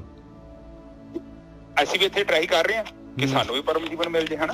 ਬਿਲਕੁਲ। ਸੋ ਉਹ ਮਿਲਣਾ ਉਹਨੂੰ ਆ ਜਿੰਨੇ ਵਿੱਚ ਆਉਣਾ ਹੈ। ਜਿਹੜੀਆਂ ਤਾਲੀਆਂ ਮਾਰਦੀ ਨਾ ਭੀੜ ਗਰਾਊਂਡ 'ਚ, ਉਹ ਨੀ ਕੋਈ ਜਿੱਤਦੀ, ਬਿਲਕੁਲ ਨਹੀਂ ਜਿੱਤਦੀ। ਉਹ ਤਾਂ ਬੱਚੇ ਨੇ, ਉਹ ਤੇ ਆਮ ਹੀ ਬੱਚੇ ਸੰਸਾਰਿਕ ਬੰਦੇ ਉਹ ਕਦੇ ਜਿੱਤਦੇ। ਪਰ ਜਿਹੜਾ ਬੰਦਾ ਸਵੇਰੇ ਉੱਠ ਕੇ ਐਕਸਰਸਾਈਜ਼ ਕਰਦਾ ਹੈ, ਰਾਤ ਨੂੰ ਛੇਤੀ ਸੌਂਦਾ ਹੈ, ਧਿਆਨ ਰੱਖਦਾ ਹੈ ਕਿ ਆਪਣੇ ਖਾਣ ਪੀਣ ਤੇ ਆਪਣੀ ਵਰਜਿਸ਼ ਕਰਦਾ ਹੈ, ਸਵੇਰੇ ਜਾ ਕੇ 10, 15, 40, 50 ਕਿਲੋਮੀਟਰ ਭੱਜਦਾ ਹੈ, ਫਿਰ ਇੱਕ ਦਿਨ ਉਹ ਮੈਡਲ ਜਿੱਤਦਾ ਹੈ। ਉਹ ਜਿੱਤਦਾ ਹੈ ਜਿੰਨੇ ਮਿਹਨਤ ਕੀਤੀ ਹੈ, ਜਿੰਨੇ ਜ਼ਿੰਦਗੀ 'ਚ ਕੁਝ ਦਿੱਤਾ ਹੈ। ਆਪਾਂ ਉਹੀ ਚੀਜ਼ ਪ੍ਰਾਪਤ ਕਰਦੇ ਹਾਂ ਜਿੱਥੇ ਆਪਾਂ ਇਨਵੈਸਟਮੈਂਟ ਕਰਦੇ ਹਾਂ। ਪੈਸਾ ਕਿੱਥੋਂ ਆਉਂਦਾ ਹੈ? ਤੁਸੀਂ ਕੰਮ ਕਰੋਗੇ ਤੇ ਪੈਸਾ ਆਊਗਾ। ਹੁਣ ਮੇਰੇ ਵਰਗਾ ਉੱਠਿਆ ਹੀ 2 ਵਜੇ ਆ ਤੇ ਕਿੱਥੋਂ ਪੈਸਾ ਆਣਾ? ਕੰਮ ਤੇ ਮੈਂ ਕੋਈ ਕਰਦਾ ਨਹੀਂ, ਮੈਂ ਲੰਮੇ ਪੈ ਰਹਿਣਾ। ਫਿਰ ਮੇਰਾ ਮਤਲਬ ਕਿ ਮੇਰੀ ਰੋਟੀ ਪਾਣੀ ਦਾ ਖਰਚਾ ਉਹ ਮੇਰੇ ਮਾਂ ਪਿਓ ਚੁੱਕਣਗੇ ਵਿਚਾਰੇ, ਹੋਰ ਕਿੱਥੋਂ ਪੈਸੇ ਆਉਣੇ ਆ? ਇਹ ਵੀ ਜੀਵਨ ਹੈ। ਪਰ ਜਿਹੜੇ ਬੰਦੇ ਕੁਝ ਚੈਲੰਜ ਕਰਦੇ ਨੇ, ਓਲੰਪਿਕਸ ਦੇ ਵਿੱਚ ਜਾ ਕੇ ਜਿਹੜੇ ਮੈਡਲ ਲਿਆਉਂਦੇ ਨੇ, ਉਹਨਾਂ ਦੀਆਂ ਮਿਹਨਤਾਂ ਵੇਖੋ, ਉਹਨਾਂ ਦਾ ਜ਼ਿੰਦਗੀ ਦਾ ਟਾਰਗੇਟ ਆ, ਉਹਨਾਂ ਲਕਸ਼ ਧਾਰਿਆ ਹੋਇਆ ਕਿ ਕਰਨਾ ਕੀ ਹੈ। ਸਾਡੇ ਵਾਂਗੂ ਨਹੀਂ, ਉਹਨਾਂ ਦੀਆਂ ਸੋਚਾਂ ਹੋਰ ਨੇ। ਬੰਦੇ ਸਾਡੇ ਵਰਗੇ, ਕੋਈ ਫਰਕ ਨਹੀਂ, ਹੱਥ ਪੈਰ ਸਾਡੇ ਵਾਂਗੂ, ਅੱਖਾਂ ਵੀ ਸਾਡੇ ਵਾਂਗੂ ਆ, ਕੋਈ ਯੂਨੀਕ ਬੰਦੇ ਨਹੀਂ ਹੁੰਦੇ। ਬ੍ਰਹਮ ਗਿਆਨੀ ਵੀ ਸਾਡੇ ਚੋਂ ਹੀ ਪੈਦਾ ਹੋ ਜਾਣੇ ਆ। ਪਰ ਉਹ ਹੁੰਦੇ ਨੇ ਕਿ ਜਿਹੜੇ ਆਪਣੇ ਜੀਵਨ ਦੇ ਵਿੱਚੋਂ ਕੁਝ ਟਾਈਮ ਕੱਢਦੇ ਆ। ਕੇਵਲ ਇਹ ਨਹੀਂ ਕਿ ਹਾਏ ਬੋੜੀ ਮੁਲਖਾ, ਮਾੜਾ ਜਿਹਾ ਦੁੱਖ ਆਇਆ ਤੇ ਦੇ ਗੁਰਦੁਆਰੇ ਦੇ ਮੰਦਰ ਤੇ ਮੰਦਰ ਮੱਥਾ ਟੇਕ ਉੱਥੇ ਫਰਸ਼ ਘਸਾ ਛੱਡੀ ਲੋਕਾਂ ਨੇ। ਏਦਾਂ ਹੀ ਹੁੰਦਾ ਹੈ ਜਦੋਂ ਦੁੱਖ ਆਉਂਦਾ ਹੈ ਔਰ ਬੰਦਾ ਘਬਰਾ ਜਾਂਦਾ ਹੈ, ਕਿਉਂਕਿ ਬੰਦਾ ਤਿਆਰ ਹੀ ਨਹੀਂ ਆ। ਸੰਤਾਂ ਦੀ ਜ਼ਿੰਦਗੀ ਦੇ ਵਿੱਚ ਵੀ ਦੁੱਖ ਆਏ ਨੇ। ਹੁਣ ਕੱਲ ਅਮਰਪਾਲ ਜੀ ਕਹਿੰਦੇ ਸੀ ਕਬੀਰ ਜੀ ਨੇ ਇੱਕ ਮੱਖੀ ਨਹੀਂ ਮਾਰੀ ਹੋਊ, ਚੂਹਾ ਨਹੀਂ ਮਾਰਿਆ ਹੋਊ। ਏਦਾਂ ਨਹੀਂ, ਕਬੀਰ ਜੀ ਨੇ ਵੀ ਇੱਕ ਜੰਗ ਲੜੀ ਸੀ, ਬਹੁਤ ਵੱਡੀ ਜੰਗ। ਉਹ ਸਮਾਜ ਦੇ ਲਈ, ਉਹ ਗਿਆਨ ਦੀ ਜੰਗ ਸੀ। ਹਰ ਇੱਕ ਜੀਵਨ ਦੇ ਵਿੱਚ ਜੰਗ ਹੁੰਦੀ ਹੈ। ਕਈ ਵਾਰੀ ਅੱਖਰਾਂ ਦੀ ਜੰਗ ਹੁੰਦੀ ਤੇ ਕਈ ਵਾਰੀ ਫਿਜ਼ੀਕਲੀ ਜੰਗ ਹੁੰਦੀ ਆ। ਉਸ ਟਾਈਮ ਤੇ ਕਿੱਡਾ ਵੱਡਾ ਬਨਾਰਸ ਤੇ ਕਬੀਰ ਜੀ ਇਕੱਲੇ। ਆਪ ਜਸਟ ਸੋਚੋ, ਬ੍ਰਾਹਮਣਾਂ ਦਾ ਕੰਟਰੋਲ ਸੀਗਾ ਪੂਰਾ ਦਾ ਪੂਰਾ, ਬ੍ਰਾਹਮਣਾਂ ਦਾ ਪੂਰਾ ਕੰਟਰੋਲ। ਉਹ ਬੰਦੇ ਦਾ ਫਿਫਰਾ ਵੇਖੋ ਕਿਹੜਾ, ਕੀ ਹੋਊਗਾ ਬੰਦਾ, ਕਬੀਰ ਕੌਣ ਹੋਊਗਾ? ਹੈ ਆਪ ਜਸਟ ਸੋਚੋ, ਇੱਕ ਬੰਦਾ ਕਬੀਰ ਆ, ਨਾ ਉਹਦਾ ਮੁਸਲਮਾਨ ਆ, ਗੁਰੂ ਉਹਦਾ ਰਾਮਾਨੰਦ ਆ। ਆਪ ਦੇਖੋ ਗੋਰਕੀ ਸਾਹਿਬ, ਇੱਕ ਚੀਜ਼ ਦੇਖੋ, ਮੈਂ ਤਾਂ ਹੈਰਾਨ ਹੋ ਜਾਣਾ ਵੀ ਪੰਗਾ ਜਿਹੜਾ ਮੁਸਲਮਾਨਾਂ ਨਾਲ ਵੀ ਲਿਆ ਤੇ ਹਿੰਦੂਆਂ ਨਾਲ ਵੀ ਲਿਆ। ਉਹ ਤੇ ਬੰਦਾ ਹੀ ਏਦਾਂ ਦਾ ਹੁੰਦਾ ਵਾ। ਉਹ ਏਦਾਂ ਦਾ ਪੁਰਜਾ ਨਜ਼ਰ ਸਾਹਿਬ, ਜਿੱਥੇ ਪੈ ਗਿਆ ਉਹਨੇ ਮਸ਼ੀਨ ਹੀ ਲਾ ਦੇਣੀ ਸਾਰੀ। ਬਿਲਕੁਲ। ਔਰ ਵੇਖੋ ਉਸ ਬੰਦੇ ਨੇ ਐਸੀ ਸੱਟ ਮਾਰੀ। ਦੇਖੋ ਗਿਆਨ ਜਿਹੜਾ ਹੁੰਦਾ ਹੈ ਨਾ, ਇਹ ਬ੍ਰਹਮ ਚ ਜਿਹੜਾ ਵੀ ਪਰਮਾਤਮਾ, ਜਿਹੜਾ ਵੀ ਗਿਆਨ ਆ, ਸਾਡਾ ਗਿਆਨ, ਅਸੀਂ ਕੋਈ ਵੀ ਅੱਖਰ ਬੋਲਦੇ ਹਾਂ, ਰਹਿੰਦੀ ਦੁਨੀਆ ਤੱਕ ਏਦਾਂ ਘੁੰਮਣਾ ਵਾ। ਗਿਆਨ ਨਹੀਂ ਮਰਦਾ, ਗਿਆਨ ਏਦਾਂ ਹੀ ਘੁੰਮਦਾ ਰਹਿਣਾ। ਉਹੀ ਤੇ ਗਿਆਨ ਸਾਡੇ ਕੋਲ ਹੈ। ਹੁਣ ਉਹ ਜਿਹੜੇ ਬਜ਼ੁਰਗ ਸਾਨੂੰ ਬੋਲ ਦੇ ਕੇ ਗਏ ਨੇ, ਆਹ ਜਿਹੜੇ ਬਜ਼ੁਰਗ ਤੇ ਚਲ ਗਏ, ਪਰ ਉਹਨਾਂ ਦਾ ਗਿਆਨ ਵੇਖੋ ਅਜੇ ਤੱਕ ਕੰਮ ਕਰ ਰਿਹਾ। ਔਰ ਅਸੀਂ ਉਹਨੂੰ ਵਾਚ ਕਰ ਰਹੇ ਹਾਂ, ਪੜ੍ਹ ਰਹੇ ਹਾਂ। ਇਸ ਲਈ ਬਾਣੀ ਕਹਿੰਦੇ ਕਿ ਬ੍ਰਹਮ ਵਿਚਾਰ ਹੈ ਤੇ ਬਿਰਲਾ ਵਿਚਾਰ ਹੈ। ਇਹਨੂੰ ਕੋਈ ਬਿਰਲੇ ਲੋਕ ਵਿਚਾਰਦੇ ਨੇ, ਕਿਉਂਕਿ ਵਿਚਾਰ ਆ ਤੇ ਰੌਲਾ ਪਾਉਣਾ ਹੈ, ਜੀਵਨ ਚੁੱਕਣਾ ਪੈਣਾ ਹੈ, ਫੁੱਲੀਆਂ ਛੱਡਣੀਆਂ ਪੈਣੀਆਂ। ਪਰ ਫੁੱਲੀਆਂ ਛੱਡਾਂਗੇ, ਉਹ ਕਹਿੰਦੇ ਨੇ ਕਿ ਉਹ ਮਰਨੀ, ਐਸੀ ਮਰਨੀ ਜੋ ਮਰੇ ਬੌੜ ਨਾ ਮਰਨਾ ਹੋਵੇ। ਐਸੀ ਮਰਨੀ ਆ ਜੋ ਮਰ ਜੇ, ਫਿਰ ਮਰਨ ਦੀ ਫਿਰ ਮੋੜ ਆਉਣਾ ਨਾ ਹੋਵੇ। ਉਹਨੂੰ ਕਿਹੜੀ ਮੌਤ ਆ? ਉਹ ਕਿਹਦਾ ਜੀਵਨ ਹੋਊਗਾ? ਉਹ ਜੀਵਨ ਇਹ ਹੀ ਹੈ, ਸਾਹਮਣੇ ਗਾਲਾਂ ਕੱਢਣ ਦਿਆ ਔਰ ਤੁਹਾਨੂੰ ਗੁੱਸਾ ਨਹੀਂ ਆਉਣ ਦਿਆ। ਇਸ ਤੋਂ ਵੱਡਾ ਇਮਤਿਹਾਨ ਕੀ ਹੋ ਸਕਦਾ ਨਿੱਜਰ ਦਾ? ਬਿਲਕੁਲ। ਕਸਵੱਟੀ ਦੇ ਉੱਤੇ ਕੋਈ ਰਗੜ ਰਿਹਾ ਤੁਹਾਨੂੰ, ਔਰ ਵੇਖੋ ਸਾਡੇ ਗੁਰੂਆਂ ਕੋਲ ਉਹ ਕੋਈ ਉਹਨਾਂ ਦੇ ਹੱਥ ਵੱਢ ਰਿਹਾ ਹੈ, ਕੋਈ ਉਹਨਾਂ ਨੂੰ ਕੱਤੀਆਂ ਤਵੀਆਂ ਤੇ ਬਾਹ ਰਿਹਾ ਹੈ, ਤੇ ਉਹ ਕੀ ਕਹਿ ਰਹੇ ਨੇ ਕਿ ਇਹ ਵੀ ਤੇਰਾ ਭਲਾਈ ਹੈ ਮੇਰੇ ਪਿਤਾ, ਇਹਦੀ ਕੀ ਤੇਰੀ ਰਜਾ ਹੈ, ਅਸੀਂ ਖੁਸ਼ ਹਾਂ। ਉਹ ਭੱਜ ਕੇ ਉੱਥੋਂ ਛੁਪ ਕੇ ਵੀ ਜੀਵਨ ਬਤੀਤ ਕਰ ਸਕਦੇ ਸੀ। ਕੀ ਫਰਕ ਪੈਂਦਾ ਹੈ? ਇੱਥੇ ਮੈਂ ਭੱਜ ਜਾ, ਮੈਂ ਛੁਪ ਜਾ, ਮੈਨੂੰ ਕੋਈ ਲੱਭ ਲੂਗਾ ਨਿੱਜਰ ਸਾਹਿਬ? ਉਦੋਂ ਕਿਹੜੀ ਆਜ਼ਾਦੀ ਇਨਵੈਸਟੀਗੇਸ਼ਨ ਸੀ? ਲੋਕ ਭੱਜ ਜਾਂਦੇ ਨੇ, ਪਰ ਨਹੀਂ, ਉਹਨੇ ਏਦਾਂ ਨਹੀਂ ਕੀਤਾ। ਉੱਥੇ ਖਲੋਤੇ ਨੇ, ਉਹਨਾਂ ਨੂੰ ਪਤਾ ਹੈ ਰਿੰਗੀ ਲੱਕੜ ਆ ਗਈ ਹੈ ਸਾਹਮਣੇ, ਇਹਨੂੰ ਕੱਟਣਾ ਪਊਗਾ, ਮੈਂ ਭੱਜ ਨਹੀਂ ਸਕਦਾ। ਇਹੋ ਹੀ ਸਾਡੇ ਜੀਵਨ 'ਚ ਚੈਲੰਜ ਹੈ। ਸਾਡੇ ਜੀਵਨ 'ਚ ਦੁੱਖ ਆਏ ਨੇ, ਬਸ ਆ ਗਿਆ ਸਾਹਮਣੇ ਖਲੋਤਾ ਵਾ, ਕੋਈ ਗੱਲ ਨਹੀਂ ਹੈ, ਕਿਹੜੀ ਗੱਲ ਹੈ? ਮੈਂ ਇੱਕ ਆਪਣੀ ਬੁੱਧੀ ਤੋਂ ਕੰਮ ਲਊਂਗਾ, ਮੈਂ ਵੇਖਾਂਗਾ, ਹੁਣ ਇਹਨੂੰ ਪਰਖਾਂਗਾ, ਇਹਨੂੰ ਵੇਖਾਂਗਾ। ਅੱਜ ਨਹੀਂ ਪਤਾ ਲੱਗਣ ਦਿਆ, ਕੋਈ ਨਹੀਂ, ਮੈਂ ਕਹਾਂਗਾ ਅੱਜ ਨਹੀਂ ਗੱਲ ਕਰਨੀ, ਮੈਂ ਕੱਲ ਕਰਾਂਗਾ। ਕੱਲ ਜਦੋਂ ਮੈਂ ਉੱਠਾਂ ਸਵੇਰੇ, ਰਾਤ ਨੂੰ ਸੌਣ ਤੋਂ ਬਾਅਦ ਸਵੇਰੇ ਉੱਠਦਾ ਹੈ, ਸਿਚੁਏਸ਼ਨ ਮੈਨੂੰ ਕਾਫੀ ਸਾਫ਼ ਸੁਥਰੀ ਹੋਊਗੀ। ਫਿਰ ਨਹੀਂ, ਕੱਲ ਮੈਨੂੰ ਸਮਝ ਆਈ, ਮੈਂ 2 ਦਿਨ ਹੋਰ ਗੈਪ ਪਾਉਣਾ, 4-5 ਦਿਨ, 7 ਦਿਨ, 8 ਦਿਨ, ਮੇਰੇ ਕੋਲ ਕਾਫੀ ਜ਼ਿਆਦਾ ਡਾਟਾ ਆ ਜਾਣਾ, ਪਰ ਮੈਨੂੰ ਪਤਾ ਲੱਗ ਜਾਣਾ ਇਸ ਮਸਲੇ ਦਾ ਹੱਲ ਕਿੱਦਾਂ ਕਰਨਾ ਹੈ। ਬਾਣੀ ਇਹੋ ਕਹਿੰਦੀ ਹੈ, ਕਿਉਂਕਿ ਮੇਰੇ ਅੰਦਰ ਵਿਵੇਕ ਪੈਦਾ ਹੋ ਰਿਹਾ ਹੈ, ਔਰ ਉਸ ਵਿਵੇਕ ਨੇ ਮੈਨੂੰ ਗਾਈਡ ਕਰਨਾ ਹੈ। ਉਸ ਵਿਵੇਕ ਨੇ ਮੈਨੂੰ ਕਾਮ ਤੋਂ, ਕ੍ਰੋਧ ਤੋਂ, ਲੋਭ ਤੋਂ, ਮੋਹ ਤੋਂ, ਹੰਕਾਰ ਤੋਂ ਮੁਕਤ ਕਰ ਦੇਣਾ ਹੈ। ਪਰ ਉਹ ਜਿਹੜਾ ਵਿਵੇਕ ਪੈਦਾ ਹੁੰਦਾ ਹੈ ਕੇਵਲ ਧਿਆਨ ਤੇ ਸਿਮਰਨ ਦੇ ਨਾਲ। ਜਿੰਨਾ ਚਿਰ ਤੱਕ ਅਸੀਂ ਅੰਦਰੋਂ ਅਸ਼ਾਂਤ ਹਾਂ, ਅਸੀਂ ਬਾਹਰ ਵਾਲੀ ਸਿਚੁਏਸ਼ਨ ਨੂੰ ਦੇਖ ਨਹੀਂ ਸਕਦੇ। ਅਸੀਂ ਮੋਟਰ ਐਕਸ਼ਨ ਕਰਾਂਗੇ, ਇੱਕ ਕੁੱਤੇ ਦੀ ਪੂਛ ਤੇ ਪੈਰ ਰੱਖਤਾ, ਕੁੱਤੇ ਨੇ ਭੌਂਕਣਾ ਸ਼ੁਰੂ ਕਰਤਾ, ਉਹ ਹੈ ਸਾਡਾ ਜੀਵਨ। ਪਰ ਜਦੋਂ ਮਹਾਤਮਾ ਬੁੱਧ ਦੇ ਮੂੰਹ ਤੇ ਥੁੱਕਿਆ, ਅਗਲਾ ਥੁੱਕ ਕੇ ਬੈਠਾ ਹੈ, ਮਹਾਤਮਾ ਬੁੱਧ ਨੇ ਕੁਛ ਨਹੀਂ ਕਿਹਾ, ਨਾ ਕੁਛ ਨਹੀਂ ਕਿਹਾ। ਥੁੱਕ ਪੂੰਝਿਆ, ਘਰ ਨੂੰ ਆ ਗਏ ਨੇ, ਅੱਗੇ ਚਲੇ ਗਏ ਨੇ। ਦੂਜੇ ਦਿਨ ਉਹੀ ਬੰਦਾ ਆ ਕੇ ਸੌਰੀ ਕਰਨ ਦਿਆ, ਮਾਫੀ ਮੰਗਣ ਦਿਆ, ਕਿਉਂਕਿ ਇਹਨੂੰ ਪਛਤਾਵਾ ਲੱਗਿਆ ਕਿ ਮੈਂ ਤੇ ਮਾੜਾ ਕੰਮ ਕੀਤਾ, ਬਹੁਤ ਮਾੜਾ ਕੰਮ ਕੀਤਾ। ਉਹਨੇ ਤੇ ਕੁਛ ਕਿਹਾ ਹੀ ਨਹੀਂ ਮੈਨੂੰ। ਨਾਰਮਲੀ ਪਤਾ ਕੀ ਹੁੰਦਾ ਕਿ ਜੇ ਮੈਂ ਥੁੱਕਿਆ ਤੇ ਹੋ ਸਕਦਾ ਲੜਾਈ ਝਗੜਾ ਹੁੰਦੇ, ਪਰ ਉਹਨੇ ਕੀਤਾ ਹੀ ਕੁਛ ਨਹੀਂ ਆ, ਚੁੱਪ ਹੋ ਗਿਆ, ਪੀ ਗਿਆ, ਕਿਉਂਕਿ ਉਹ ਭਲਵਾਨ ਬਣ ਗਿਆ। ਜਿਮ ਦੇ ਵਿੱਚ ਜਾ ਕੇ ਨਿੱਜਰ ਸਾਹਿਬ ਬਹੁਤ ਵੱਡਾ ਭਲਵਾਨ ਹੈ ਉਹ 5-7 ਕਿਲੋ ਵਜਨ ਨੂੰ ਕੀ ਸਮਝਦਾ? ਉਹ ਠੁੱਟੀ ਮਾਰਦਾ, ਡੰਬਲ ਹੋ ਜਾਂਦਾ। ਬਿਲਕੁਲ। ਹਾਂ, ਮੈਂ ਜੇ ਕਮਜ਼ੋਰ ਆ ਤੇ ਨਿੱਜਰ ਸਾਹਿਬ ਮੇਰੀ ਤੇ ਅੱਧਾ ਕਿਲੋ ਚੁੱਕਣਾ ਔਖਾ ਹੈ। ਉਹ ਬੰਦੇ ਨੇ ਹਾਜ਼ਮਾ ਹੀ ਇੰਨਾ ਕਾਇਮ ਕਰ ਲਿਆ ਮਹਾਤਮਾ ਬੁੱਧ ਨੇ, ਔਰ ਤੁਹਾਡੇ ਅੰਦਰ ਵੀ ਹਾਜ਼ਮਾ ਬਣੂਗਾ। ਤੁਸੀਂ ਇਹ ਗੱਲਾਂ ਮੇਰੀਆਂ ਯਾਦ ਰੱਖਣੀਆਂ। ਤੁਹਾਡੇ ਅੰਦਰ ਇੰਨਾ ਤਗੜਾ ਹਾਜ਼ਮਾ ਬਣ ਜਾਊਗਾ ਨਾ, ਕੋਈ ਵੀ ਸਿਚੁਏਸ਼ਨ ਕਿੱਦਾਂ ਦੀ ਵੀ ਲੱਕੜ ਸਾਹਮਣੇ ਪਈ ਆ, ਇਹ ਨਹੀਂ ਕਿ ਐਕਟਿੰਗ, ਉਹ ਐਕਟਿੰਗ ਨਹੀਂ, ਤੁਹਾਡੇ ਅੰਦਰ ਤਰੰਗ ਨਹੀਂ ਪੈਦਾ ਹੋਊਗੀ। ਇੱਥੇ ਤੇ ਪਤਾ ਲੱਗਣਾ ਹੈ ਕਸਵੱਟੀ ਕਾਹਦੀ ਹੈ। ਸੰਸਾਰ 'ਚ ਰਹਿਣਾ, ਕਾਮ, ਕ੍ਰੋਧ, ਲੋਭ, ਮੋਹ, ਹੰਕਾਰ, ਸਵੇਰ ਤੋਂ ਉੱਠਦੇ ਆ, ਇਹਨਾਂ ਦੇ ਨਾਲ ਹੀ ਆਪਣਾ ਟੱਕਰਾ।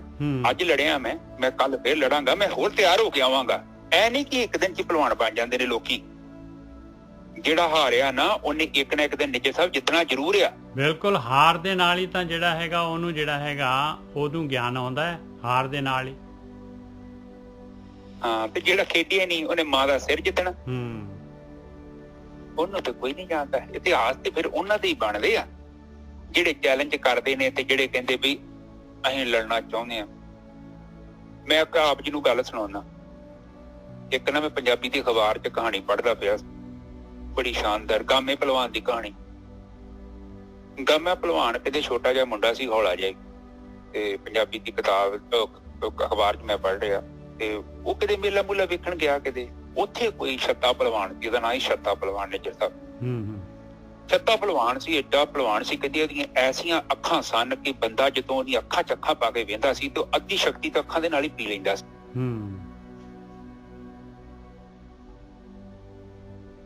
ਤੇ ਉਹਨੇ ਚੈਲੰਜ ਕੀਤਾ, ਉਹਨੇ ਕਿਹਾ ਕਿ ਮਾਈ ਦਾ, ਉਹਨੇ ਉੱਧਰ ਨਾ ਚੈਲੰਜ ਏਦਾਂ ਦਾ ਕਰਤਾ, ਕੋਈ ਇਹ ਨਹੀਂ ਕਿਹਾ ਕੋਈ ਆ ਜਾਓ। ਕਹਿੰਦਾ ਕਿ ਜੇ ਕਿਸੇ ਨੇ ਮਾਂ ਦਾ ਦੁੱਧ ਪੀਤਾ ਤੇ ਇੱਧਰ ਆ ਕੇ ਮੇਰੇ ਨਾਲ ਲੜੇ ਤੇ ਆਹ 50,000 ਰੁਪਇਆ, ਕੁਛ ਰੁਪਈਆ ਰੱਖਿਆ, ਕੁਛ ਘਿਓ ਦੇ ਟੀਨ ਰੱਖੇ ਵੀ ਇਹ ਲੈ ਸਕਦਾ ਜਿੱਤ ਕੇ, ਆ ਜਾਓ ਕੋਈ ਜਾਣਾ। ਉਸ ਟਾਈਮ ਤੇ ਕਹਿੰਦੇ ਗਾਮਾ ਪਹਿਲਵਾਨ ਉੱਠਿਆ, ਛੋਟਾ ਜਿਹਾ ਮੁੰਡਾ, ਹੌਲਾ ਜਿਹਾ, ਤੇ ਚੈਲੰਜ ਕਰਤਾ ਕਿ ਮੈਂ ਰੁਮਾਲੀ ਚੁੱਕਦਾ ਤੇ ਮੈਂ ਤੇਰੇ ਨਾਲ ਕੁਸ਼ਤੀ ਕਰਾਂਗਾ। ਵੇਖ ਕੇ ਲੋਕੀ ਹੱਸਣ ਡਿਆ ਪਏ, ਬੱਚਾ ਜਾਏ ਨੇ ਕਿੱਥੋਂ ਲੜਨਾ ਉਹਦੇ ਨਾਲ। ਦੇਖੋ, ਵਕਤ ਦੀਆਂ ਗੱਲਾਂ ਹੁੰਦੀਆਂ ਨੇ। ਜਿਹੜਾ ਬੰਦਾ ਲੜਦਾ ਨਾ ਜ਼ਿੰਦਗੀ 'ਚ ਜਿੱਤਦਾ ਉਹ ਆ, ਤੇ ਜਿਹੜਾ ਘਰਾਂ 'ਚ ਬੈਠਾ ਵਾ ਤੇ ਜਿਹੜਾ ਕਹਿੰਦਾ ਅਸੀਂ ਨਹੀਂ ਕਰ ਸਕਦੇ, ਸਾਡੇ ਕੋਲ ਹੋਣਾ ਹੀ ਨਹੀਂ। ਜੰਮਦੇ ਹੀ ਜਿਹੜੇ ਬੰਦੇ ਅਪਾਹਿਜ ਬੰਦਾ ਉਹ ਨਹੀਂ ਹੁੰਦਾ ਜਿਹਦੀਆਂ ਲੱਤਾਂ ਬਾਹਾਂ ਨਹੀਂ ਹੁੰਦੀਆਂ। ਅਪਾਹਿਜ ਬੰਦਾ ਉਹ ਹੁੰਦਾ ਵਾ ਜਿਹਨੇ ਆਪਣੇ ਮਾਨਸਿਕ ਤੌਰ ਤੇ ਇਹ ਬਣਾ ਲਿਆ ਕਿ ਇਹ ਕੰਮ ਮੇਰੇ ਤੋਂ ਨਹੀਂ ਹੋਣਾ। ਉਹ ਜਿਹੜੇ ਬ੍ਰਹਮ ਗਿਆਨੀ ਹੁੰਦੇ ਨੇ ਕੋਈ ਵੱਖਰੇ ਹੁੰਦੇ ਨੇ, ਉਹ ਰੱਬ ਹੀ ਬਣਾ ਕੇ ਭੇਜਦਾ ਹੈ। ਇਸ ਧਰਤੀ 'ਚ ਅਸੀਂ ਆਮ ਇਨਸਾਨ ਆ, ਏਦਾਂ ਹੀ ਜੀਵਨ ਆਪਣਾ ਬਤੀਤ ਹੋਏਗਾ। ਸਾਨੂੰ ਕੁਛ ਸੁੱਖ ਨਹੀਂ ਮਿਲ ਸਕਦਾ, ਸਾਨੂੰ ਕੋਈ ਪਰਮ ਜੀਵਨ ਨਹੀਂ ਮਿਲੂਗਾ। ਸਾਡੇ ਜ਼ਿੰਦਗੀ ਦੁੱਖ ਹੀ ਲਿਖੇ ਹੋਏ ਨੇ, ਅਸੀਂ ਦੁੱਖ ਦੇ ਵਿੱਚ ਹੀ ਜ਼ਿੰਦਗੀ ਬਤੀਤ ਕਰਕੇ ਤਾਂ ਸੰਸਾਰ ਤੋਂ ਚੱਲ ਜਾਣਾ। ਏਦਾਂ ਨਹੀਂ ਆ। ਨਿੱਜਰ ਸਾਹਿਬ ਕਹਿੰਦੇ ਗਾਮਾ ਭਲਵਾਨ ਨੇ ਹੱਥ ਚੁੱਕ ਕੇ ਉਹਨੇ ਇੱਕ ਗੇੜਾ ਮਾਰਿਆ ਮੈਦਾਨ ਦੇ ਵਿੱਚ ਤੇ ਛੱਤੇ ਦੇ ਨਾਲ ਕੁਸ਼ਤੀ ਕੀਤੀ। ਲੋਕਾਂ ਨੇ ਉਹ ਥਾਪੜੀ ਦਿੱਤੀ ਕਿ ਗਾਮਾ ਭਲਵਾਨ ਗਾਮਾ ਹੋ ਗਿਆ, ਕਿ ਮੁੰਡਾ ਆ ਗਿਆ ਸਾਡੇ ਪਿੰਡ ਦਾ। ਕਹਿੰਦੇ ਛੱਤੇ ਭਲਵਾਨ ਨੇ ਨਿੱਜਰ ਸਾਹਿਬ ਉਹਨੂੰ ਗਾਮੇ ਨੂੰ ਕਿਸੇ ਨੇ ਸਮਝਾਇਆ ਸੀ ਤੂੰ ਛੱਤੇ ਦੀਆਂ ਅੱਖਾਂ 'ਚ ਨਹੀਂ ਵੇਖਣਾ ਨਿੱਜਰ ਸਾਹਿਬ, ਜੇ ਤੂੰ ਅੱਖਾਂ ਦੀ ਅੱਖਾਂ 'ਚ ਕਪਾ ਕੇ ਵੇਖ ਲੈ ਤੇਰੀ ਸ਼ਕਤੀ ਨੇ ਪੀ ਜਾਣੀ, ਉਹ ਤੂੰ ਆਪਣਾ ਜਿਹੜਾ ਦਾਅ ਲਾਉਣਾ ਹੀ ਲਾ ਦੀ ਬਸ। ਉਹ ਕਹਿੰਦੇ ਕਿ ਏਦਾਂ ਕੀਤਾ, ਉਹਨੇ ਛੱਤੇ ਦੀ ਲੱਤ ਨੂੰ ਫੜਿਆ, ਜੱਫਾ ਪਾਇਆ ਤੇ ਢੁੱਡ ਦੀ ਛਾਤੀ 'ਚ ਮਾਰੀ। ਨਿੱਜਰ ਸਾਹਿਬ ਛੱਤੇ ਦੀ ਛੱਤਾ ਬਹੁਤ ਜਵਾਨ ਸੀ, ਢੁੱਡ ਮਾਰੀ ਛੱਤੇ ਨੂੰ, ਪਤਾ ਨਹੀਂ ਕੀ ਹੋਇਆ, ਦਿਲਮ ਕਰਦਾ ਡਿੱਗਿਆ ਨਿੱਜਰ ਸਾਹਿਬ, ਮੋਢਾ ਲੱਗ ਗਿਆ ਉਹਦੇ ਦੋਨੇ। ਗਾਮਾ ਗਾਮਾ ਹੋ ਗਈ, ਦੁਨੀਆ ਚੁੱਕ ਲਈ ਗਾਮੇ ਨੂੰ, ਇੰਨਾ ਨਾਂ ਹੋ ਗਿਆ। ਪਰ ਹੋਇਆ ਕਿਹਦਾ? ਜਿਹੜਾ ਲੜਿਆ। ਬਿਲਕੁਲ। ਉਸ ਦਿਨ ਤੋਂ ਬਾਅਦ ਫਿਰ ਛੱਤਾ ਨਹੀਂ ਲੜਿਆ। ਛੱਤਾ ਕਹਿੰਦਾ ਕਿ ਗਾਮਿਆ ਅੱਜ ਤੱਕ ਸੀ ਇਹ ਚੈਲੰਜ ਮੇਰਾ, ਮੈਂ ਹਾਰ ਗਿਆ। ਉਹ ਸਾਰਾ ਘਿਓ ਪੈਸੇ ਪੂਸੇ ਦੇ ਗਿਆ। ਇਸੇ ਹੀ ਤਰ੍ਹਾਂ ਮਾਇਆ ਨੇ ਸਾਡੇ ਸਾਹਮਣੇ ਚੈਲੰਜ ਰੱਖਿਆ ਹੈ ਔਰ ਸਾਨੂੰ ਇੱਕ ਸ਼ੂਰਵੀਰ ਵਾਂਗੂ, ਗੁਰੂ ਗੋਬਿੰਦ ਸਿੰਘ ਵਾਂਗੂ ਇਹਦੇ ਨਾਲ ਲੜਨਾ ਪਊਗਾ, ਡਰਨਾ ਨਹੀਂ ਪਊਗਾ। ਕਮਜ਼ੋਰਾਂ ਦਾ ਕੰਮ ਹੁੰਦਾ, ਬੱਚਿਆਂ ਦਾ ਕੰਮ ਹੁੰਦਾ ਕੰਪਲੇਂਟਾਂ ਕਰਨੀਆਂ। ਸਿਆਣੇ ਜਿਹੜੇ ਮਰਦ ਹੁੰਦੇ ਨੇ ਵਕਤ ਨੂੰ ਵੇਂਦੇ ਨੇ, ਵਕਤ ਦੇ ਨਾਲ ਲੜਦੇ ਨੇ। ਤਾਂਹੀਓ ਤੇ ਕਹਿੰਦੇ ਆ ਪੁਰਜਾ ਪੁਰਜਾ ਕੱਟ ਮਰੇ ਕਬੂ ਨਾ ਛੋੜੇ ਖੇਤ। ਜ਼ਿੰਦਗੀ ਨਾ ਹੀ ਸੰਘਰਸ਼ ਦਾ ਹੈ। ਕਮਜ਼ੋਰਾਂ ਬੰਦਿਆਂ ਲਈ ਜ਼ਿੰਦਗੀ ਥੋੜੀ ਹੁੰਦੀ ਆ। ਜ਼ਿੰਦਗੀ ਦਾ ਮਤਲਬ ਧਰਤੀ ਤੇ ਆਏ ਆ, ਆਖਰ ਤੱਕ ਲੜਾਂਗੇ ਔਰ ਲੜਨਾ ਹੀ ਜੀਵਨ ਹੈ। ਕੁਛ ਚੀਜ਼ਾਂ ਜਿਹੜੀਆਂ ਜਮਾਂਦਰੂ ਮਿਲ ਜਾਂਦੀਆਂ ਨੇ, ਪਰ ਕੁਛ ਚੀਜ਼ਾਂ ਸਾਨੂੰ ਪ੍ਰਾਪਤ ਕਰਨੀਆਂ ਪੈਂਦੀਆਂ ਨੇ। ਰੱਬ ਨੇ ਥੋੜੀ ਉੱਚੀ ਉਚਾਈ ਤੇ ਲਾਈਆਂ ਹੁੰਦੀਆਂ ਔਰ ਉਹਦੇ ਚੋਂ ਇੱਕ ਚੀਜ਼ ਹੈਗੀ ਆ ਆਤਮ ਗਿਆਨ। ਹਰ ਕੋਈ ਇਨਸਾਨ ਜਨਮ ਸਿੱਧ ਹੀ ਉਸ ਨੂੰ ਪ੍ਰਾਪਤ ਕਰਨ ਵਾਸਤੇ ਪੈਦਾ ਹੋਇਆ ਹੈ, ਪਰ ਚੰਦ ਲੋਕ ਹੀ ਪ੍ਰਾਪਤ ਕਰਦੇ ਨੇ ਜਿਹੜੇ ਆਪਣੀ ਜ਼ਿੰਦਗੀ 'ਚ 2 ਘੰਟੇ 1 ਘੰਟਾ ਇਸ ਸਾਈਡ ਵੱਲ ਲਾਉਂਦੇ ਨੇ, ਜਿਹੜੇ ਐਕਸਰਸਾਈਜ਼ ਕਰਦੇ ਨੇ, ਸਵੇਰੇ ਉੱਠਦੇ ਨੇ, ਨਹਿਰ ਦੇ ਦੁਆਲੇ ਜਾਂ ਗਾਰਡਨ ਦੇ ਦੁਆਲੇ ਘੁੰਮਦੇ ਨੇ ਔਰ ਆਪਣੇ ਆਪ ਨੂੰ ਉਸ ਭੱਠੀ ਦੇ ਵਿੱਚ ਪਾਉਂਦੇ ਨੇ। ਕਮਾਈ ਵੀ ਕਰ ਸਕਦੇ ਸੀ ਉਸ ਘੰਟੇ 2-2.5 ਘੰਟੇ। ਤੁਹਾਡੇ ਨੁਕਸਾਨ ਪੱਕੇ ਹੋਣੇ ਆ। ਇਹ ਥੋੜੀ ਕਿ ਹੁਣ ਤੁਹਾਡੀ ਜ਼ਿੰਦਗੀ 'ਚ 2-2.5 ਘੰਟੇ ਤੁਸੀਂ ਪੁੱਟ ਲਓਗੇ ਤੇ ਤੁਹਾਡਾ ਫਾਇਦਾ ਹੋਊਗਾ, ਤੁਹਾਡਾ ਨੁਕਸਾਨ ਜ਼ਰੂਰ ਹੋਊਗਾ, ਪਰ ਰਿਜ਼ਲਟ ਬਹੁਤ ਤਗੜਾ ਮਿਲੂਗਾ। ਉਹਦੀ ਕੋਈ ਕੀਮਤ ਨਹੀਂ ਹੈਗੀ ਨਿੱਜਰ ਸਾਹਿਬ। ਹਾਂਜੀ ਨਿੱਜਰ ਸਾਹਿਬ, ਇਹ ਨਾ ਐਕਚੁਅਲੀ ਇਹਦੇ ਵਾਸਤੇ ਗਿਆਨ ਜਿਹੜਾ ਹੈਗਾ, ਬਾਣੀ ਵਿਚਾਰਨੀ ਜ਼ਰੂਰੀ ਹੈਗੀ। ਮਹਾਰਾਜ ਕਹਿੰਦੇ ਆ ਕਿ ਹਾਂ ਬਾਣੀ ਬਿਰਲੋ ਵਿਚਾਰ ਸੀ, ਜੇ ਕੋ ਗੁਰਮੁਖ ਹੋਏ, ਇਹ ਬਾਣੀ ਮਹਾਪੁਰਖ ਕੀ ਨਿਜ ਕਰ ਵਾਸਾ ਹੋਏ। ਕਿਉਂਕਿ ਗਿਆਨ ਲੈਣਾ ਪਊਗਾ ਵੀ ਲੜਨਾ ਕਿਵੇਂ ਹੈਗਾ, ਆਪਾਂ ਨੇ ਰਿੰਗ ਦੇ ਵਿੱਚ ਕਿਵੇਂ ਜਾਣਾ ਹੈ, ਕਿਸ ਤਰ੍ਹਾਂ ਜਿਹੜਾ ਹੈਗਾ। ਅਗਲੇ ਹੁਣ ਆ ਪਹਿਲਵਾਨਾਂ ਦੀ ਗੱਲ ਸਾਰੀ ਮਹਾਰਾਜ ਨੇ ਆਪਾਂ ਨੂੰ ਦੱਸ ਦਿੱਤੀ। ਔਰ ਇਸ ਤੋਂ ਅੱਗੇ ਜਿਹੜਾ ਹੈਗਾ ਹੁਣ ਧਿਆਨ ਸਿਮਰਨ ਦੇ ਦੁਆਰਾ ਜਿਹੜਾ ਹੈਗਾ ਆਪਣੇ ਅੰਦਰ ਤਾਕਤ ਆ ਸਕਦੀ ਆ। ਤੇ ਅਗਲਾ ਹੁਣ 50ਵਾਂ ਜਿਹੜਾ ਹੈਗਾ ਉਹਦੇ ਵਿੱਚ ਦੇਖੋ ਮਹਾਰਾਜ ਕਹਿ ਰਹੇ ਕਿ ਪਰਮੇਸ਼ਰ ਨੂੰ ਯਾਦ ਰੱਖੀ ਪਾਏ। ਹੇ ਪ੍ਰਾਣਨਾਥ ਗੋਬਿੰਦੈ ਕਿਰਪਾ ਨਿਦਾਨ ਜਗਤ ਗੁਰੂ। ਕਹਿੰਦੇ ਹੇ ਮੇਰੇ ਮਾਲਕਾ, ਮੇਰੇ ਸਾਡੇ ਪ੍ਰਾਣਾਂ ਦਾ ਜਿਹੜਾ ਹੈਗਾ, ਸਾਡੀ ਜਿੰਦ ਦਾ ਮਾਲਕ ਆ ਤੂੰ। ਪ੍ਰਾਣਨਾਥ ਮਤਲਬ ਜਿੰਦ ਦਾ ਮਾਲਕ। ਗੋਬਿੰਦ ਮਾਲਕ ਪਰਮਾਤਮਾ ਧਰਤੀ ਦਾ। ਕਿਰਪਾ ਨਿਦਾਨ, ਕਿਰਪਾ ਦਾ ਖਜ਼ਾਨਾ ਹੈਗਾ, ਜਗਤ ਦਾ ਗੁਰੂ ਹੈਗਾ ਉਹ ਮਾਲਕ ਪਰਮਾਤਮਾ। ਸਾਰਾ ਗਿਆਨ ਮਾਲਕ ਪਰਮਾਤਮਾ ਕੋਲੋਂ ਆਇਆ। ਇਹ ਸੰਸਾਰ ਤਾਪ ਹਰਣੈ। ਸਾਰੇ ਸੰਸਾਰ ਦੇ ਆਦਿ ਵਿਆਦੀ ਉਪਾਧੀ ਜਿਹੜੀ ਹੈ, ਮਾਇਆ ਦਾ ਤਾਪ ਜਿਹੜਾ ਹੈਗਾ, ਇਹਨੂੰ ਜਿਹੜਾ ਦੂਰ ਕਰਨ ਵਾਲਾ ਹੈ ਸੰਸਾਰ। ਹੈ ਸੰਸਾਰ ਤਾਪ ਹਰਣੈ, ਕਰੁਣਾ ਮੈਂ ਦਇਆ ਕਰੋ। ਤੂੰ ਕਰੁਣਾ ਦਾ ਸਾਗਰ ਹੈਗਾ, ਕਰੁਣਾ ਦਾ। ਮੇਰੇ ਉੱਤੇ ਮਿਹਰ ਕਰ ਮਾਲਕਾ। ਕਰਨਾ ਮੈਂ ਸਭ ਦੁੱਖ ਹਰੋ, ਮੇਰੇ ਸਾਰੇ ਦੁੱਖ ਦੂਰ ਕਰ ਦੋ। ਤਰਸ ਕਰੋ ਮੇਰੇ ਉੱਤੇ। हे शरणजोग दयाला दीनानाथ मया करो। हे मेरे मालका तू शरणजोग आ, तेरे को पावर हैगी आ, तू शरण आए दी रख्या करदा है, तेरा तू दयालु हैगा आ, तू नाथ हैगा आ, मैं दीन हैगा आ, मेरे उत्ते मेहर कर। हे शरणजोग दयाला दीनानाथ मया करो। की चाहिए? शरीर स्वस्थ खीण समय सिमरंत नानक राम दामोदर माधव। हे मेरे मालका, देखो की कह रहे हैं महाराज, पंजवीं पातशाही की मंग रहे हैं मालक परमात्मा तो। कहते मालका, जद मैं जिहड़ा निरोग हैगा आ, जद स्वस्थ हैगा आ मैं, जद मैनू कोई बीमारी नहीं आ,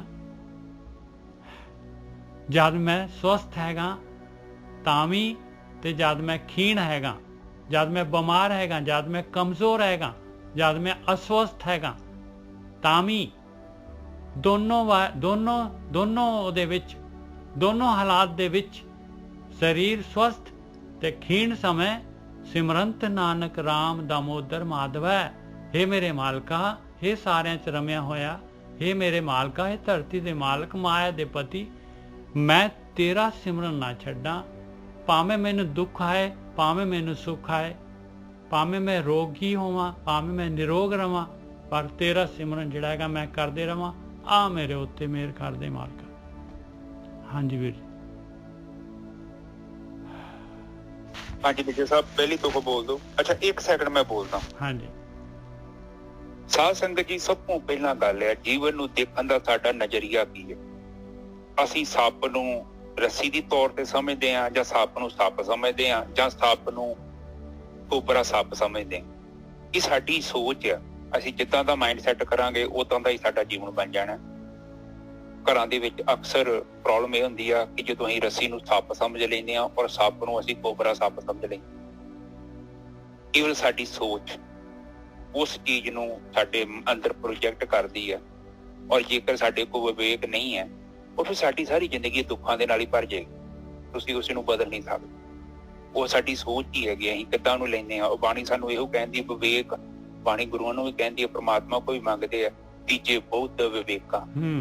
ਉਹ ਬੁੱਧੀ ਤੋਂ ਜਿਹੜੀ ਰੱਸੀ ਤੇ ਸੱਪ ਦੇ ਵਿੱਚ ਜਿਹੜਾ ਫਰਕ ਆ ਉਹ ਮੈਨੂੰ ਸਮਝਾ ਸਕੇ। ਹਾਂਜੀ ਨਿੱਜੇ ਸਾਹਿਬ, ਬਿਲਕੁਲ। ਹਾਰ ਪਰਿਓ ਸੁਆਮੀ ਕੇ ਦੁਆਰੇ ਦੀਜੇ ਬੁੱਧ ਵਿਵੇਕਾ। ਕਹਿੰਦੇ ਮੈਂ ਹਾਰ ਗਿਆ ਮਾਲਕਾ, ਤੇਰੇ ਦੁਆਰ ਤੇ ਆ, ਤੂੰ ਦੇਣੀ ਆ ਬੁੱਧੀ, ਵਿਵੇਕ ਬੁੱਧੀ। ਹਾਂਜੀ ਵੀਰ ਜੀ, ਆ ਵਿਵੇਕ ਬੁੱਧੀ ਤਾਂ ਹੈਗੀ ਜਿਹੜੀ ਹੈਗੀ ਇਹ ਗਿਆਨ ਜਿਹੜਾ ਹੈਗਾ ਬ੍ਰਹਮ ਗਿਆਨ। ਹਾਂ, ਇਹੋ ਤਾਂ ਵਿਵੇਕ ਬੁੱਧੀ ਹੈ। ਉਹ ਕਹਿੰਦੇ ਆ ਕਿ ਤੂੰ ਰੱਸੀ ਨੂੰ ਸੱਪ ਨਾ ਸਮਝ। ਉਹ ਜਿਹੜਾ ਬੰਦਾ ਹਿਊਮਨ ਨੇਚਰ ਆ, ਹੋ ਸਕਦਾ ਦਾ ਮੂਡ ਖਰਾਬ ਹੋਏ, ਕਿਸੇ ਗੱਲ ਕਰਕੇ ਉਲਟਾ ਪੁਲਟਾ ਬੋਲ ਗਿਆ, ਔਰ ਬੜਾ ਵਧੀਆ ਬੰਦਾ ਹੈ, 25-30 ਸਾਲ ਤੋਂ ਤੇਰੀ ਦੋਸਤੀ ਉਹਦੇ ਨਾਲ, ਤੇ ਅੱਜ ਜੇ 10 ਮਿੰਟ ਮਾੜਾ ਚੰਗਾ ਬੋਲ ਵੀ ਗਿਆ ਤੇ ਉਸ ਰਿਸ਼ਤੇ ਨੂੰ ਤੂੰ ਬਚਾ ਸਕਦਾ। ਪਤਾ ਕਿੱਦਾਂ ਬਚਾ ਸਕਦਾ? ਚੁੱਪ ਹੋ ਜਾ, ਚੁੱਪ ਹੋ ਕੇ ਤੈਨੂੰ ਵੇਖ, ਉਹ ਤੇ ਤਰਸ ਖਾਣਾ ਚਾਹੀਦਾ ਹੈ ਕਿ ਇਹ ਤਾਂ ਕਿਹੜੀ ਚੀਜ਼ ਉਹਨੂੰ ਪਰੇਸ਼ਾਨ ਕਰ ਰਹੀ ਹੈ। ਹੋ ਸਕਦਾ ਬਾਅਦ ਚ ਬਹਿ ਕੇ ਉਹਦੇ ਨਾਲ ਗੱਲਬਾਤ ਕਰ, ਉਹਨੂੰ ਅੰਡਰਸਟੈਂਡ ਕਰ ਕਿ ਉਹ ਕਹਿਣਾ ਕੀ ਚਾਹੁੰਦਾ। ਉਹਨੇ ਕਿਨੂੰ ਵੀ ਸ਼ਾਂਤ ਹੋ ਜਾਊਗਾ। ਹੁਣ ਨਹੀਂ ਤੇਰੀ ਉਹਨੇ ਗੱਲ ਸੁਣਨੀ, ਕੋਸ਼ਿਸ਼ ਕਰਕੇ ਵੇਖ ਲੈ ਇਹਨੂੰ। ਹਾਂ, ਤੁਸੀਂ ਕੁੱਕਰ ਦੀ ਸੀਟੀ ਵੱਜਦੀ ਦੇਖੋ, ਜਦੋਂ ਸੀਟੀ ਵੱਜਦੀ ਹੈ ਜਿੰਨੀ ਮਰਜ਼ੀ ਨੱਪ ਕੇ ਵੇਖ ਲਓ, ਨਿੱਜੇ ਸਭ ਬੰਦ ਨਹੀਂ ਹੁੰਦੀ, ਪ੍ਰੈਸ਼ਰ ਹੁੰਦਾ ਉਹਦੇ ਅੰਦਰ। ਹਾਂ, ਜਦੋਂ ਸ਼ਾਂਤ ਹੋ ਗਿਆ ਤਾਂ ਫੇਰ ਕੋਈ ਗੱਲ ਨਹੀਂ, ਪਰ ਜਦ ਤੱਕ ਉਹ ਕੁੱਕਰ ਚ ਪ੍ਰੈਸ਼ਰ ਹੈਗਾ ਨਾ, ਉਹ ਸੀਟੀ ਬਾਹਰ ਨਹੀਂ ਆਉਂਦੀ, ਕਿਉਂਕਿ ਸਟੀਮ ਬਣੀ ਹੋਈ ਹੈ। ਉਹ ਹਿਸਾਬ ਇਨਸਾਨ ਹੈ।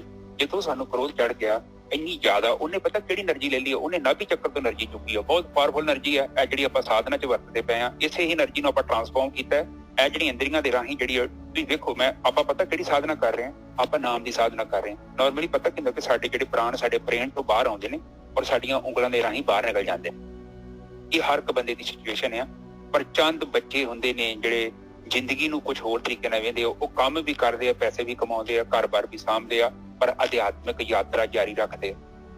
ਉਹ ਭੀੜ ਚ ਗਵਾਚਦੇ ਨਹੀਂ। ਉਹ ਐਸੀ ਸੰਗਤ ਦੀ ਭਾਲ ਚ ਰਹਿੰਦੇ ਨੇ, ਐਸੇ ਲੋਕਾਂ ਦੀ ਭਾਲ ਚ ਰਹਿੰਦੇ ਨੇ ਜਿਹੜਿਆਂ ਦੀ ਸੋਚ ਵੱਖਰੀ ਆ, ਜਿਹੜੇ ਥੋੜਾ ਜਿਹਾ ਸੰਸਾਰ ਨੂੰ ਥੋੜਾ ਜਿਹਾ ਅਲੱਗ ਨਜ਼ਰੀਏ ਨਾਲ ਵੇਖਦੇ। ਉਹ ਫਿਰ ਗ੍ਰੰਥਾਂ ਦੇ ਅਧਿਐਨ ਕਰਦੇ ਨੇ, ਗ੍ਰੰਥਾਂ ਚ ਕੀ ਲਿਖਿਆ, ਗ੍ਰੰਥ ਕੀ ਕਹਿਣਾ ਚਾਹੁੰਦੇ ਨੇ, ਕੀ ਕਾਰਨ ਪੈ ਗਿਆ ਇਹਨਾਂ ਲੋਕਾਂ ਨੂੰ।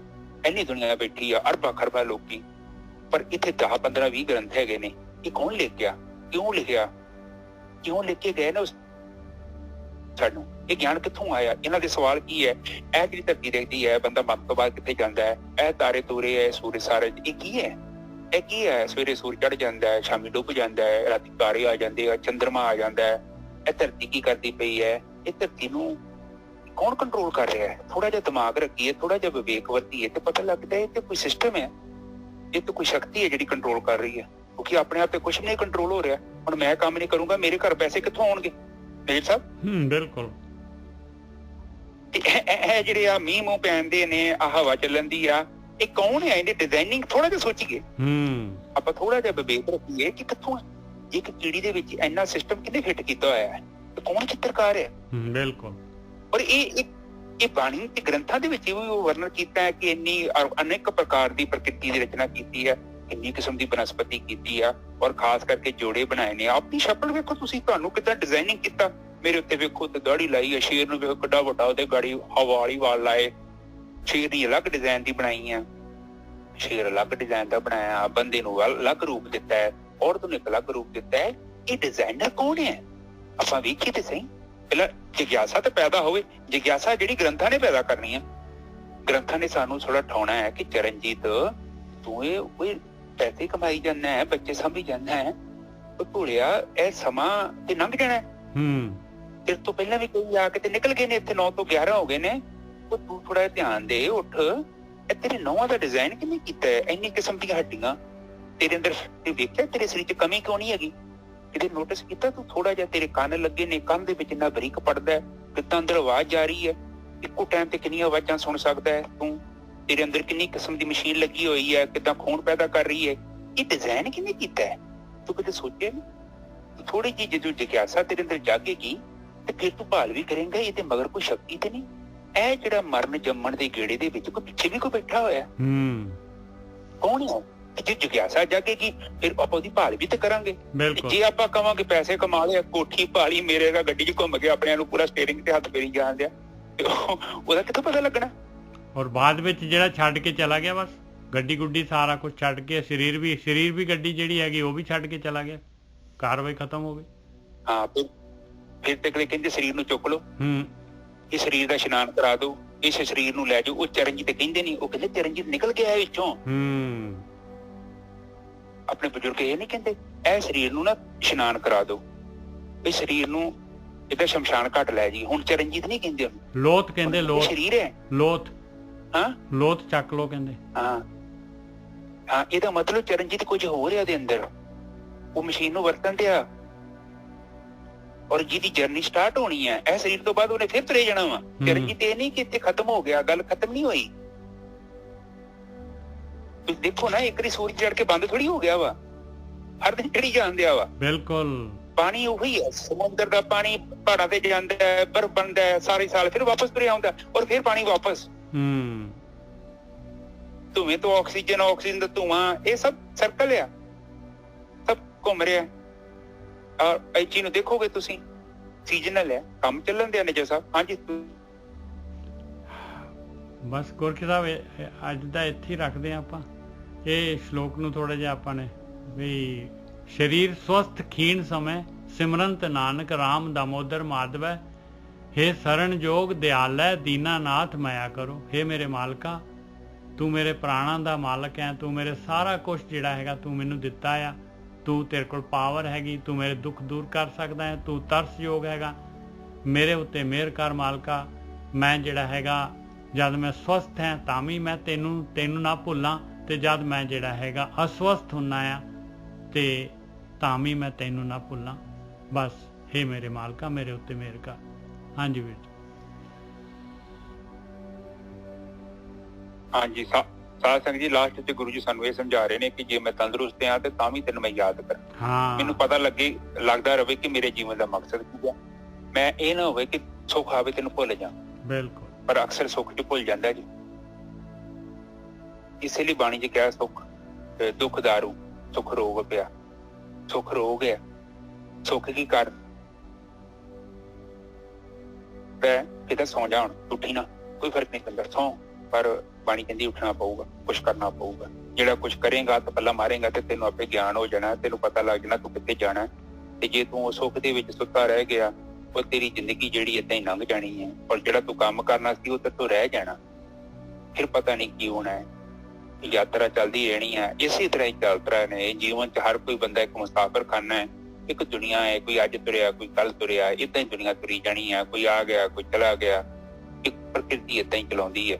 ਕੁਦਰਤ ਨੇ ਏਦਾਂ ਹੀ ਇਹ ਨਿਯਮ ਬਣਾਇਆ ਹੈ ਔਰ ਜਿਹੜੇ ਲੋਕ ਉਹ ਸਮਝ ਲੈਂਦੇ ਇਸ ਭੇਦ ਨੂੰ, ਜਾਣ ਲੈਂਦੇ ਨੇ, ਉਹ ਉਸ ਦਾ ਹੱਲ ਵੀ ਕਰ ਲੈਂਦੇ ਨੇ। ਤੇ ਜਿਹੜੇ ਨਹੀਂ ਸਮਝਦੇ ਉਹ ਫਿਰ ਕੋਈ ਬਾਬੇ ਕੋ ਤੁਰਿਆ ਫਿਰਦਾ ਹੈ ਦੁੱਖ ਮਿਟਾਉਣ ਦੇ ਲਈ ਕਿ ਬਾਬਾ ਜੀ ਟੂਣਾ ਕਰ ਦਿਓ, ਕੋਈ ਦਵਾਈ ਦੇ ਦਿਓ, ਕੁਛ ਦੇ ਦਿਓ, ਮੇਰਾ ਦੁੱਖ ਘਟ ਜੇ।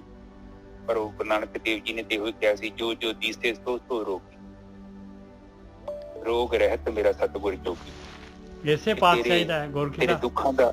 ਹਾਂਜੀ, ਇਸੇ ਪਾਤਸ਼ਾਹੀ ਦਾ ਜਿਹਦੇ ਆਪਾਂ ਸ਼ਲੋਕ ਲੈ ਰਹੇ, ਪੰਜਵੀਂ ਪਾਤਸ਼ਾਹੀ ਦਾ ਇਹ ਸ਼ਬਦ ਹੈ।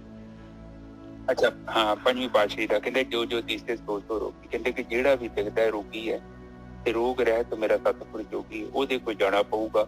ਜਿਹੜਾ ਰੋਗ ਤੋਂ ਰਹਿਤ ਹੈ ਉਹ ਸਾਨੂੰ ਵੀ ਰੋਗਾਂ ਤੋਂ ਰਹਿਤ ਕਰ ਦਊਗਾ। ਰੋਗ ਕਿਹੜੇ ਨੇ? ਕਾਮ, ਕ੍ਰੋਧ, ਲੋਭ, ਮੋਹ, ਅਹੰਕਾਰ। ਇਹਨੂੰ ਕਿਆ ਰੋਗ ਹੈ? ਹੋਰ ਕੋਈ ਰੋਗ ਨਹੀਂ ਹੈਗੇ। ਰਾਗ ਤੇ ਦਵੈਸ਼ ਤੇ ਦੇਖ ਲਓ ਸਾਰੇ ਇੱਕ ਹੀ ਡੁੱਬੇ ਫਿਰਦੇ ਆ। ਤੇ ਪ੍ਰਮਾਤਮਾ ਜਿਹੜਾ ਨਿਰਾਕਾਰ ਹੈ, ਨਿਰਗੁਣ ਹੈ, ਉਹ ਗੁਣਾਂ ਨੂੰ ਗ੍ਰਹਿਣ ਨਹੀਂ ਕਰਦਾ। ਪਰ ਜਿਵੇਂ ਜਿਵੇਂ ਆਪਣੀ ਸੁਰਤੀ ਆਤਮਾ ਤੱਤ ਸਥਿਰ ਹੁੰਦੀ ਹੈ, ਸਾਨੂੰ ਗਿਆਨ ਹੋਣਾ ਪੈਂਦਾ। ਕਿਉਂਕਿ ਜਦੋਂ ਅਸੀਂ ਸ਼ਾਂਤ ਹੋ ਗਏ ਨਾ ਤੇ ਦੁਨੀਆ ਦੀ ਬਾਹਰ ਦੀ ਅਸ਼ਾਂਤੀ ਸਾਨੂੰ ਪ੍ਰਭਾਵਿਤ ਨਹੀਂ ਕਰਦੀ। ਕਿਉਂਕਿ ਮਨ ਜਿਹੜਾ ਇੰਦਰੀਆਂ ਦੀ ਗੁਲਾਮੀ ਤੋਂ ਮੁਕਤ ਹੋ ਗਿਆ ਹੈ ਔਰ ਉਹਨੂੰ ਪਤਾ ਲੱਗਦਾ ਹੈ ਮੈਂ ਕੀ ਕਰਨਾ ਜਾਂ ਨਹੀਂ ਕਰਨਾ। ਹੁਣ ਉਹਨੂੰ ਕੋਈ ਬੇਵਕੂਫ ਨਹੀਂ ਬਣਾ ਸਕਦਾ। ਇਹ ਨਹੀਂ ਕਿ ਮੋਟਰ ਕਾਰ ਵਾਂਗੂ ਸੈਲਫ ਮਾਰੀ ਤੇ ਆਪਾਂ ਬੋਲਣਾ ਸ਼ੁਰੂ ਕਰ ਦਿੱਤਾ। ਉਹ ਆਪਣੇ ਵਿਵੇਕ ਤੋਂ ਕੰਮ ਲੈਂਦਾ ਹੈ, ਨਹੀਂ ਬੋਲਣਾ ਤੇ ਨਹੀਂ ਬੋਲਦਾ। ਪਰ ਜਦੋਂ ਮੀਂਹ ਪੈਂਦਾ ਹੈ ਤੇ ਉਸ ਟਾਈਮ ਤੇ ਆਪਾਂ ਕੀ ਕਰਦੇ ਹਾਂ? ਸ਼ਾਂਤੀ ਨਾਲ ਆਪਣਾ ਘਰਾਂ 'ਚ ਬਹਿ ਜਾਂਦੇ ਹਾਂ। ਜਦੋਂ ਮੀਂਹ ਚੱਲ ਜਾਂਦਾ ਹੈ ਫਿਰ ਆਪਾਂ ਕੰਮ ਕਰਨੇ ਸ਼ੁਰੂ ਕਰ ਦਿੰਦੇ ਹਾਂ। ਇਹ ਥੋੜੀ ਕਿ ਔਖੇ ਹੋ ਕੇ ਮੀਂਹ 'ਚ ਹੀ ਕੰਮ ਕਰਨਾ ਹੁੰਦਾ ਹੈ। ਤੇ ਉਹ ਇਹੋ ਜ਼ਿੰਦਗੀ 'ਚ ਹੁੰਦਾ ਸਮਾਂ। ਕਈ ਵਾਰੀ ਮੀਂਹ ਆ ਗਿਆ, ਬਰਸਾਤ ਆ ਗਈ, 1-1.5 ਘੰਟਾ ਵੱਡਾ ਬਰਸਾਤ ਪੈਣੀ ਆ, ਉਦੋਂ ਚੁੱਪ ਕਰਕੇ ਸਾਈਡ ਤੇ ਬਹਿ ਜਾਓ, ਆਪਣੇ ਵਕਤ ਦਾ ਇੰਤਜ਼ਾਰ ਕਰੋ। ਜਦੋਂ ਵਕਤ ਸਹੀ ਹੋ ਗਿਆ, ਮੀਂਹ ਬੰਦ ਹੋ ਗਿਆ, ਹੁਣ ਸੁੱਕ ਸਕਾਇਆ ਹੋ ਗਿਆ ਤੇ ਆਪਣੇ ਕੰਮ ਤੇ ਚੱਲ ਜਾਓ। ਇਸੇ ਤਰ੍ਹਾਂ ਘਰਾਂ 'ਚ ਹਾਲਾਤ ਹੁੰਦੇ ਨੇ, ਕਈ ਰੀਤਾਂ ਦੀ ਸਿਚੁਏਸ਼ਨ ਹੋ ਜਾਂਦੀ ਆ, ਮੀਂਹ ਪੈਣ ਡਿਆ ਪੈਂਦਾ ਵਾ, ਉਸ ਟਾਈਮ ਤੇ ਚੁੱਪ ਹੋ ਜਾਓ। ਜਿੰਨੇ ਚਿਰ ਨੂੰ ਮੀਂਹ ਪੈ ਕੇ, ਮੀਂਹ ਦਾ ਕਿੰਨੀ ਕੁ ਹੁੰਦਾ ਵਾ, ਇੱਕ ਦਿਨ ਪਊ, 2 ਦਿਨ ਪਊ, 3 ਦਿਨ ਪਊ, ਉਹਨੇ ਸ਼ਾਂਤ ਹੋ ਜਾਣਾ। ਉਹ ਤਦ ਤੱਕ ਅਸ਼ਾਂਤ ਹੈ ਜਦ ਤੱਕ ਅਸੀਂ ਉਹਨੂੰ ਰਿਸਪੌਂਸ ਕਰਦੇ ਹਾਂ। ਜਦੋਂ ਅਸੀਂ ਰਿਸਪੌਂਡ ਕਰਨਾ ਬੰਦ ਕਰਤਾ, ਅਸੀਂ ਸ਼ਾਂਤੀ 'ਚ ਰਹੇ ਔਰ ਪਿਆਰ ਦੇ ਨਾਲ ਗੱਲ ਕੀਤੀ। ਗੱਲ ਕਰਨ ਲੱਗੇ ਹਮੇਸ਼ਾ ਆਪਣੀ ਆਵਾਜ਼ ਨਾ ਬਦਲਿਆ ਕਰੋ। ਗੁੱਸੇ 'ਚ ਗੱਲ ਨਹੀਂ ਕਰਨੀ, ਪਿਆਰ ਨਾਲ ਗੱਲ ਕਰ। ਇੱਕ ਸਮਾਂ ਆਊਗਾ ਉਹ ਬੰਦਾ ਤੁਹਾਡੀ ਗੱਲ ਜ਼ਰੂਰ ਸੁਣੂ। ਅੱਜ ਦੇ ਵਿਚਾਰ ਆਪਾਂ ਇੱਥੇ ਸਮਾਪਤ ਕਰਦੇ ਹਾਂ। ਹਾਂਜੀ ਬਿਲਕੁਲ, ਬਹੁਤ ਵਧੀਆ ਸਾਹਿਬ, ਬਹੁਤ ਵਧੀਆ।